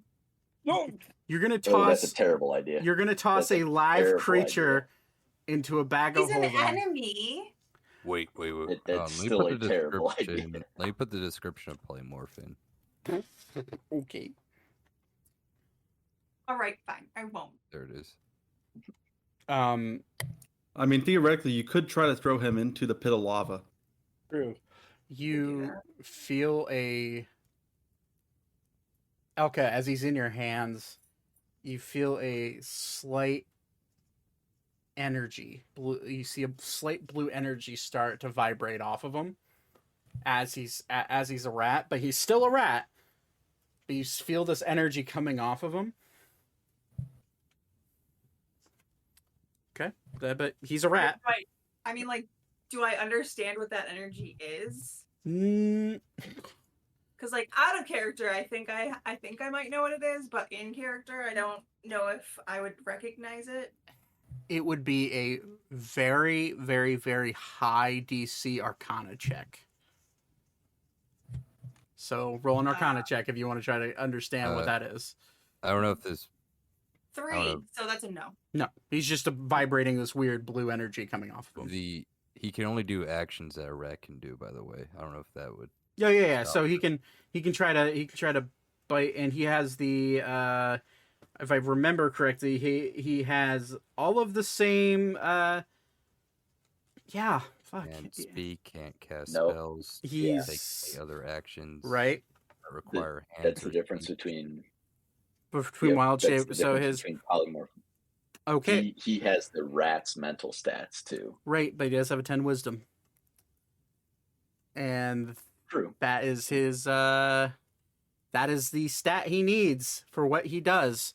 So you do feel the blue glow and energy coming off of him. I was checking that if that was an intelligence based or wisdom based. Is wisdom based? Well, if it's a spell, he can't do it. I It's don't know not a if that spell. would It's not a work. spell. Okay, I was It's just making sure. yeah. It is a natural occurring. It's a dragoon feat. Okay. Does anyone have tiny rat-sized shackles to put on this guy? No. But make a perception check for me, and instead of putting it in chat, oh well, never mind. Roll again, and put it in and DM it to me, please. Yep. Okay. All of you are focused on trying to secure this rat. Go ahead. I would like to turn and look at the dragon because there was a dragon there. Yes, and that you all witnessed the dragon fly off. Oh, okay. I missed that part. You look around with that roll. It's the second one of the night, man. You look around with that roll. Not seeing much. One second. Yep. Oh, headphones dying. Oh, come on now. So if you're trying to get this rat to just it's gonna try to bite you guys. I missed anything you said after second one of the night. I stopped talking whenever you said hold on. I assumed your headphones were dying. Yep. Who's holding the rat? Elka? I am.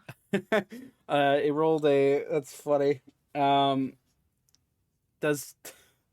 It's your AC is 20, right?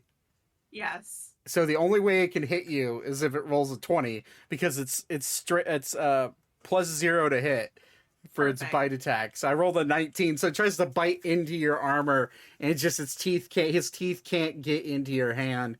I'm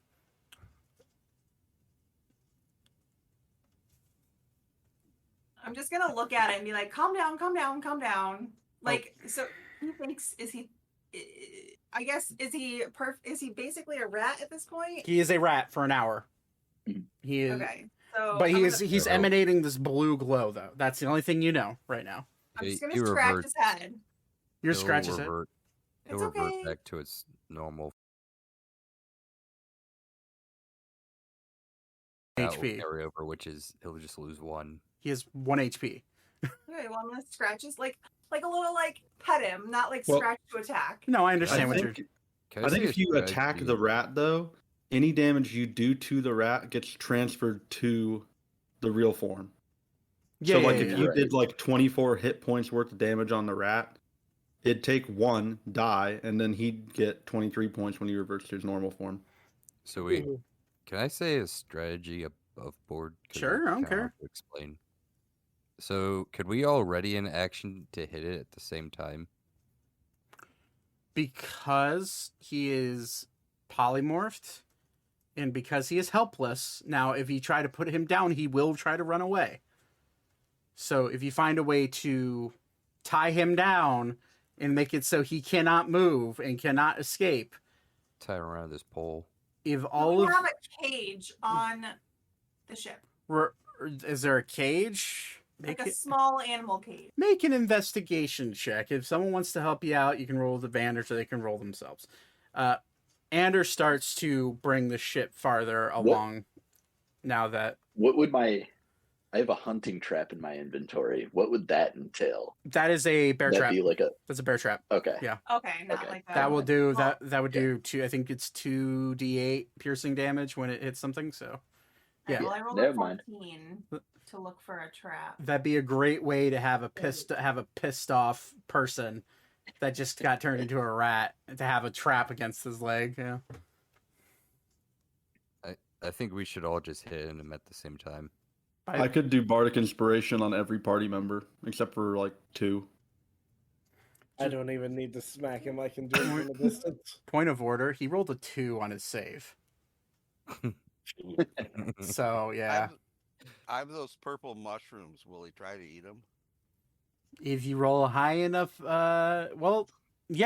a rat. He can't discern. He does have wisdom, but his intelligence is 2.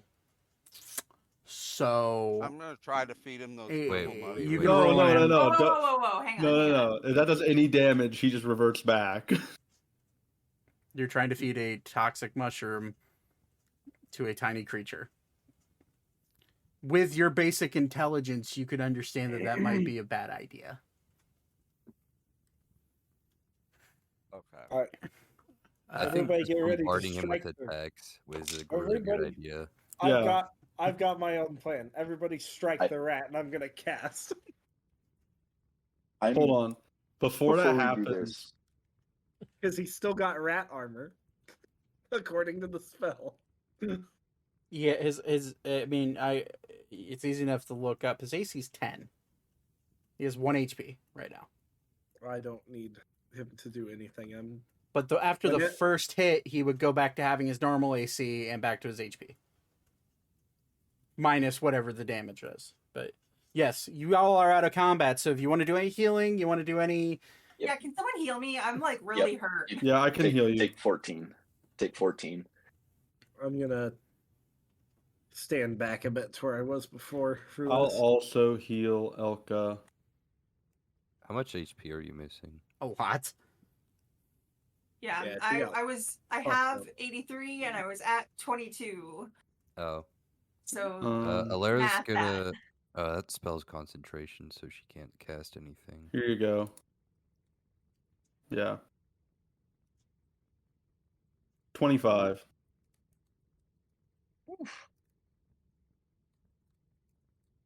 Okay. Faten, you're looking around. You see the dragons. The ones you've already clocked. The ones that are bathing in the lava and enjoying themselves. Is there a way we could feed it to the dragon? I was just thinking the same thing. Yeah, except you'd have to try to convince the dragon not to eat you as well. That is true. But if one of us speaks Draconic and we do animal two of handling, us do. yeah, I mean, do- Worst do comes to worst, we just throw him in the lava. I do think the throwing in the lava idea is pretty good. I think is a good I think idea. him exploding like inside of it. a dragon is a really funny idea. Yeah, him getting eaten by a dragon is hilarious. He'll take like. Oh one my point of god! What damage. if I think I still have one of those vials of wyvern poison. No. What if I strap? No, two don't of do them any in- poison. It won't do enough No. damage. No, he's gonna strap it to the rat and then feed it to the dragon. to the dragon? Yeah, but dragons are kind of intelligent. They might know. They're blue dragons. They're not intelligent. Yeah, just look at Aiko's pet. That's a baby one. Dragons can speak. I imagine that they Do we- might be. Do we still have a stone to the red dragon? Yeah, You do. Yeah. Leon has it actually. Oh, yeah, that's right. You gave it to Leon. Oh yeah, because Wait, does anyone have any portal spells? Not this No. level.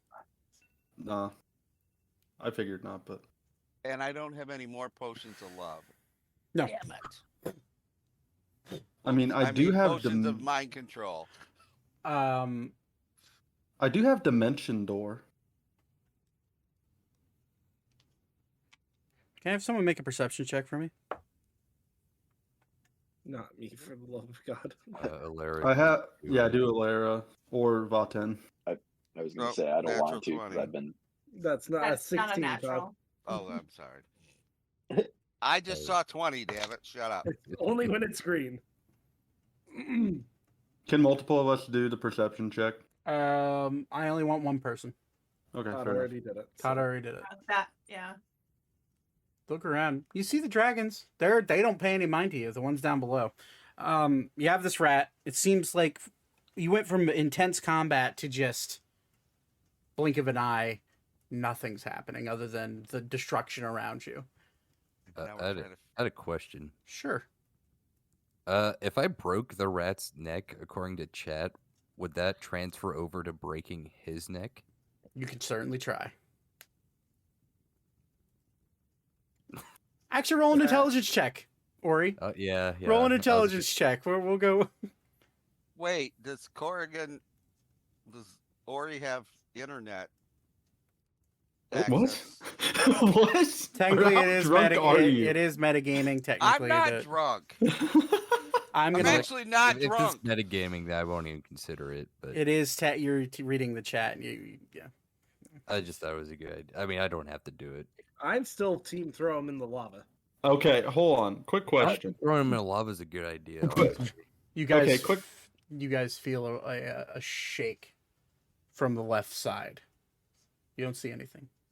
We Continue. gotta figure something out soon. Okay, quick I think question. just, What are- just attacking him all at once is like the perfect idea. Can I ask what in the world like the blue gashes are?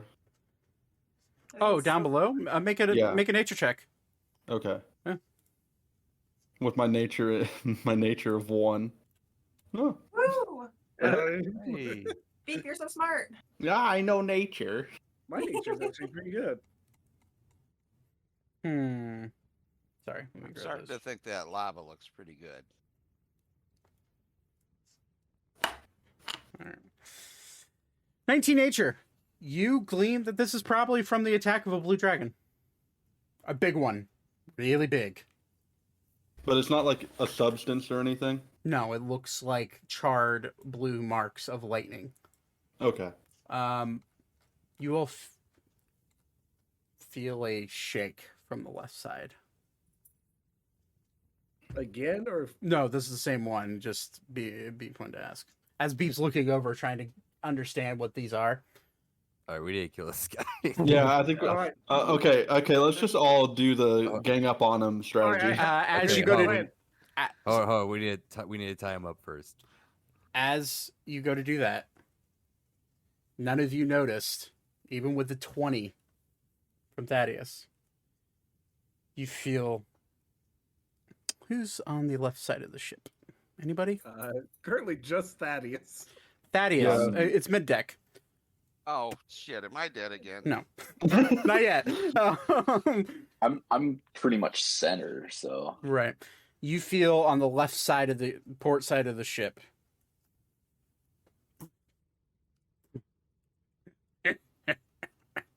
Iceberg! And you see a shimmer of light start to unenvelop. You see what looks to be an ancient blue dragon, same one that you saw earlier, become uninvisible Oh boy. and put Uh-oh. both the claws onto, and it's slightly bigger than that. Put both claws onto the side of the ship and just smile at all of you. I'll take my Throw the- friend back, please, he'll say in broken common. How high are we? You're about a couple hundred feet in the air. You're going to see take him back. he's looking right at the rat Ori and Elka have in their hands. They're trying to tie up right now.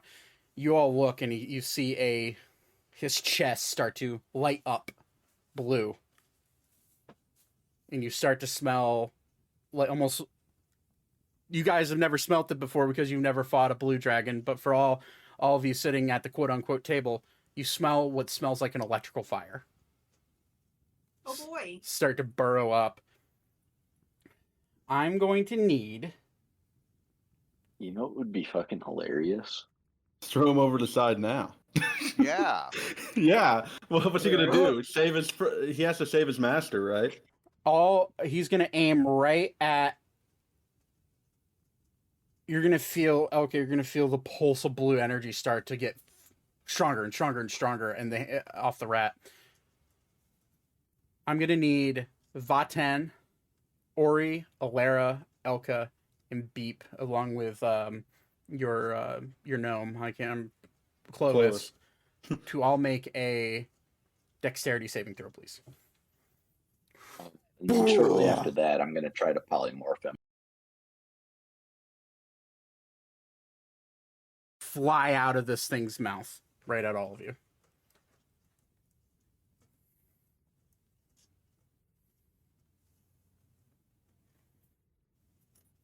Nat 20, 24. Oh my god, what is happening with roll 20? It's like glitching out. Oh boy, this is too many dice for me to roll. Clovis rolled a nat 20. Woo. 25. Oddly enough, everyone except for Alara save.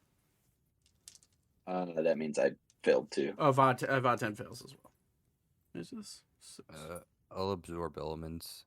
Okay. I will also do the same.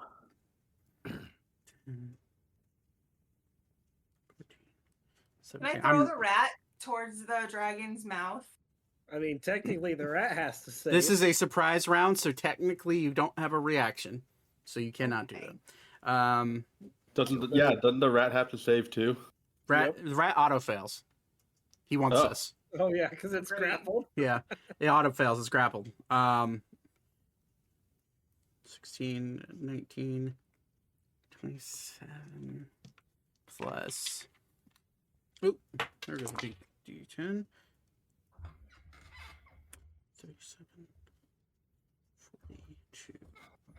Bargain, I think you're right. 57. I'm trying to think of what mod that or what expansion that was. 58. Another. I'm thinking Lich King. That's two Yeah, ones. You guys are lucky There's an as undead fuck. damage. You guys are lucky as fuck. We know. 16. Ha! Nice. 69 points of lightning damage. Oh, For those of you that saved, Or- you take half. So that's 34 points of lightning damage to all who saved. So Vaten, fail. You take 69 points of Yep. lightning damage. Beep, success. Ori, success. Elka, success. Alara, fail. she's gonna absorb elements to take half. Okay, so she takes 34 points of lightning damage. Alara and Vaten. Alara gets blown off of Ori's head. She smacks into the side of the guardrail. Does the cheese block protector? She takes 5 more points of bludgeoning damage as she smacks into. Vaten, you also take 5 more points of bludgeoning damage as it smacks you down to the ground, and you just poof, hit off the ground hard. The So rat. If I can't do a reaction, then I'm out. Yeah, I guess you're unconscious then. The rat Yep.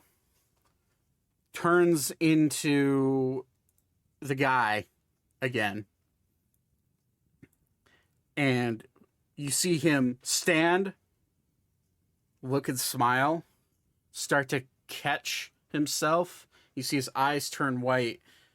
Ori and Elka just getting hit by this. You feel smoke coming off of both of your fur, but you see a little, what looked to be part of his armor, but it is a little gem on his armor break. And he immediately looks at all of you, smiles. Thanks, old friend. And he's going to use his leap ability to jump out of the area you guys are in, not invoking an attack of opportunity. And as he jumps up, you're going to see him spread out his arms, bleeding profusely and charred. And you're going to see wings, blue dragon wings, shoot out of his back. You're going to see him glide over to his dragon friend. Land on. Before he gets out of range, Mhm. I'm gonna cast heat metal on his armor. It doesn't invoke. Wait, is that a touch spell? No. So as he's flying by, you're gonna try to hit him. Okay. Yeah. All right. How can he not have attack of opportunity? Because of his leap ability, gives him the ability to jump out of a situation without invoking an attack of opportunity. so creatures. I have Sentinel, and so they provoke opportunity attacks, even if they take. Well, it does disengage. So That technically, this is a form of it is the leap ability. It does not provoke a reaction. So technically, even if it did, you'd be able to use your Sentinel. So you can't even hit him. He just jumps up out of the way faster than the speed of light, and just and lands on the dragon's head. Yells out Make to. a sneak attack once he's landed on the head. You can try to hit him. Heat metal. It's a save, isn't it? Yeah. It is in the chat for you. Sorry, is a con save? Or drop it, and if you don't drop it, It's a 17. that's what he rolled. Yeah. So yeah, he made it. He still takes half damage, right? From what I'm aware of. Any creature in physical contact with the object takes 2d8 fire damage. Until the spell ends, you could use a bonus action subsequent turns to cause damage. The creature must succeed on a Constitution saving throw or drop the object if it can. Sorry, choose manufactured metal object. Oh, this is not He metal takes armor. I'll cast it on his spear then, Okay, or halberd. Albert. So you're aiming for his halberd. So he made the save. I'm just trying to see. So must succeed on So he or drop it. holds Okay. on to it. Yeah. So he He takes the damage but holds on to it. roll 2d8 damage. 2d8 fire damage. This could be big. Okay. He's flying through the air. This is as he's flying through the air with his hand. 7? 7 points of damage. He looks at it and he grits his teeth and holds on to it as he makes his way over to the top of the dragon's head. Okay. So he looks over you. I'm sure we'll be seeing each other again. And he will look down at his at the dragon. Quebexis, let's get out of here. And you're gonna see the ancient dragon start to flap its wings and start to create a wind that is hitting all of you in the face. I believe that is an actual ability. I have to check because it is an ancient. Oh, hold on. So it isn't, but no, it is a legendary action, but he doesn't have one right now. I'm actually going to need, as he goes to take off, I'm going to need every single person on this ship, except for Va10, because he's technically knocked the fuck out, to make to make a wisdom saving throw. Oh. That could be bad. Oh no. Well, Beep's gonna fall to his death. See you later, guys. Oh my god, all these great, you guys rolled great for the fucking breath attack, but this is not going well for you. Well, I need to roll for him. Listen, we're not smart or wise. Andrew makes a Yeah, save. we don't have any wizards here. Ori just makes a save. This is for my dog. He fails. God, Alera's a +9. Jesus. It's Christ. to wisdom save, Jesus. Druids, man. Yup. And what does she get? I'm rolling now. Oh, it's a 20 as well. Okay, you and her both make it. Just make it. Everyone else, you feel a seeping gut feeling of dread and fear as the dragon beats its wings and stares at you with crackling lightning still coming out of its mouth. You are afraid of this creature for the next 24 hours. So you can't even look at it. If you look at it, if you try to attack it, you can try to attack it, but your attacks will be at disadvantage, including anything in his direction. So Thaddeus, do you still want to shoot at the guy that's sitting on his? Do you still want to try to lob a shot, even though you're freaking out over the dragon? Well, was I freaking out I shot before he did this shit, so Okay, fair enough. Go ahead and roll then. I don't know if I'll hit anything. All right. He does get, because he's on the dragon. Is Thaddeus still hidden? Technically, yes. So you can roll the band. Actually, he's not engaged with anything. So the 24.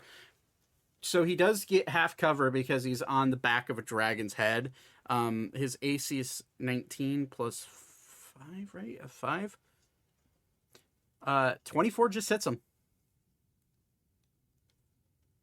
Roll for damage. You get sneak attack as well. 8 and sneak attack. Full roll on Ooh, that. max Ooh, damage. max damage. Well, one of the Not dice was a max, max but- damage, yeah. Yeah. Oh. It's 4d6. He rolled a 6 on one of them. You shoot as they go to take off, and you become afraid of this dragon, but you see your bolt make purchase with his clavicle, and he falls down on the top of the dragon's head, unconscious, as the dragon takes off into the air. He can't hold on. He's on the head of the dragon.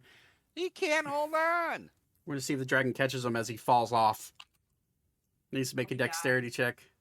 He's gonna fall into the God, I hope fire. he drops him. That'd be so funny. That would be so funny, Throw him but into the lava. Just falls into the that lava. doesn't happen, unfortunately, though. Oh, man. Oh, yeah. Boo. He rolled a 19. Unfortunately. I'm sorry. All right. We're not sorry.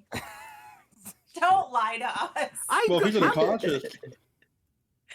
He's Yeah, a- he's so he falls off. He falls off as he falls down, and you see his dragon be like, literally, if the dragon doesn't say anything, but you see the face of fuck, and he grabs him up with his talons and flies off. Wait, now when the dragon does that, do I get another attack of opportunity? You don't get an attack of At the opportunity. dragon. You don't get an attack of opportunity because he's not engaged with anybody. And we're also fucking scared of him. You're also afraid of him now. So, you can, as he's flying off, he's now taking off at, what's his fly speed? 80 Shit, feet. Can I have thrown like a javelin or something as he's midair? I don't know. You can now, I'm going to say you see him flying away. If you want to try to lob shots or try to throw something at him from this far away, you can roll an attack with disadvantage, try to hit the dragon. Oh, I forgot. I put that bolt in that special potion. Oh, hold on. If he's doing that, I'm gonna give Ori a bardic inspiration. I still have javelins, actually. Okay. Yeah, What's the distance on the javelin? Like max distance, because I know you're going to be rolling with disadvantage regardless, but what's the max distance for a I'm javelin? pretty sure it's over, but let me double check. You're at like 110 feet right now away from him. 111. 120. The Is normal max range max for a range javelin. for a javelin is 150. According to the ones you have, that's right, because they're technically... Oh, Yeah, make an attack with disadvantage to see if you can try to hit the dragon from here. I'm gonna give him a bardic inspiration. Bardic Inspiration. Yeah, so add a I'm D... trying to hit the guy. Oh, and in the hand... Oh, that's going to be a really high AC. You're trying to hit a specific part of a dragon flying away. What's the guy? I'm not trying to hit the dragon. Okay, you're trying to hit the guy. He's in his hand, flying away. You're rolling with disadvantage. The AC, because he is fully covered by this dragon's hand, and you're trying to aim for the hand at this far away. I'm gonna set an AC, which this would bring him down to 2 failed death saves in this dragon's hand. The AC that you're trying to hit is a 27. I rolled 110. Well, I'm giving him a D8. So And so you're throwing a javelin, adding your dexterity bonus to it. Can I use my strength, or are javelins all dex? I'm pretty sure javelins are ranged weapons, so I believe pretty sure there's dex, right? javelins are strength. All right, well then add your strength modifier. And Or can I you- throw another one as extra attack? It's Sure. up to you. Okay. Sure, you can throw 2 of them, but he will be getting farther away, and he'll be just within range of your javelin throw by that Okay, time. so I'm gonna roll for the first one. add the D8. Plus the D8. So if you roll a nat 20 on disadvantage, plus your 6, which is your strength, plus it's possible. This is why I'm letting you do it. So I rolled an 18 and a 19, so that's plus. So that'd be a 24. Now And what was the AC? roll. It's a 20. The AC is 27, roll- so you gotta roll a D8. Yeah, Okay, I'll roll a D8 now. It's another plus 8. you. Actually, his fly speed is 80, so by the time you could get another throw out, rules is written. Yeah, I'll he'd be- take the one. You just out of full pissed off anger getting smacked by this dragon's breath and by this guy just kind of coming in and ruining your party. It's like Ares throwing that fucking big stone spike just- at Kratos. You all afraid to look at the dragon. You just watch Ori just haul back in Olympic level athleticism, just shoo, throw that javelin. You see it twisting through the air. It's like the Black Arrow in The Hobbit. And as it spins in the air, it catches an updraft from the lava underneath, and it just arcs perfectly into the cracks of this blue dragon's fingers, and shoot, you see it stick just far enough away, but you just see it stick into the gut of this person, and he is now on 2 failed death saves. That was I'm just gonna look at Ori and be like, I'm really glad you're on our side. Hey, he wouldn't have done it without Beep. I was about to ask you for that. Yeah, by what'd the you way. do actually? I want to know what you did was it inspiration? Yeah, how did you inspire Ori, out of curiosity? Was it the kazoo? Please tell me it was the kazoo. Yes, it's the kazoo. Oh hell yeah. No, it was the rod. Oh, No, Right. he's just gonna do. oh my god. So yeah, Or felt pumped in that moment. they fly out of distance, but the ship is still. It can still be flown. Has taken massive damage just from a lightning breath, as well as 2 massive blows to the top deck. Vaten is still wants to know if currently she got no attack. before we end tonight. Vaten is still currently unconscious on like face first on the There's top no deck. run over. I'm gonna There's go. no run over and heal. Yeah, I'm gonna heal as well. He's already Thank rolling you. death saves for me in the background. So Yeah, I'm healing him right now, level 4. There okay. you go. I'm gonna use that tubular thing that I stick in his mouth that gives the healing. Stop, was, Todd. What was I'm that gonna again? punch Todd in the nuts. I mean Thaddeus in the nuts. If you want to. 1d4 plus- No, I'm talking about what are you guys are so bad. I'm talking about What? the healing potion that I'm gonna stick this tubular thing in his mouth. I'm a paramedic. That's what I I'm just gonna ejaculate a potion into his mouth. You're gonna use Ray Pierre, just stick it in his mouth. Yeah, just Oh, that's 7 points of healing to Vault 10. Okay, so 7 more points. So Vaten wakes up Alrighty. charred. All of you are charred except for Zane and Thaddeus and Ander up top. do I get charred You're as a you're still smoking a little. You still have fur. It's not like you're resistant to the lightning damage or I anything. know, I'm resistant to fire. But yeah, no, you smell a little smoke coming off of your fur. Anybody who has fur smells a little bit of. Stop, drop, and Or- roll. Or my fur is just kind of singed up. Yeah, it's and starts poofed getting out. More Let's scales. see if he lives. Oh my god. I just had wine from Portugal go up my nose. Okay, so Vaten, you wake up. Anders just kind of wide-eyed, looking at the smoke starting to billow from his ship, from the lightning breath of this ancient blue dragon. I rolled like shit on those damage die, by the way. Good. It could have been so much worse. So much worse. You have to throw overpowered enemies at us to compensate for your awful rolls. Yeah, Literally, that'd be sometimes it brutal. feels like that. Yeah. That's got to be worth at least 3 levels. There's also this bull in your party that likes to hit things really, really hard. So I have to balance out like fight balancing with Ori is a fucking nightmare. But I brought it upon myself. I know I did. All I right, think Elka needs to switch to a big 2-handed weapon. that'd be Or he's just sick. gonna After start Ori. throwing javelins now from a distance. The bunny with a claymore. Just like The fact that Ori's just good at everything, man. He's just everything physical. They're just fucking yeeting a javelin 120 feet That was away. fucking sick. I love that actually. That's so Hey, cool. what about With the my kazoo shot? playing in the background. you did good too, Todd. Anyways, Yeah, Yeah, that's what put him in a position. Right? seriously, Like that was a that- great shot. Yeah. But The Ander fucking combination of the arrow and the javelin. Ander just kind of assesses the situation, realizes the ship can be salvaged. It's not like damage beyond repair, but the mast is on fire. You can see that a little bit, starting to smoke up a little bit. The sail is slightly on fire, starting to have some few like holes burn into it. All of you immediately gather these ships the ships that you saw that were damaged, the damage that you're seeing on the ship is very similar. But you do make your way over to the section of area you want to land in, which is, you look around and there are no, if we're looking here, I put you guys in the right map, I did.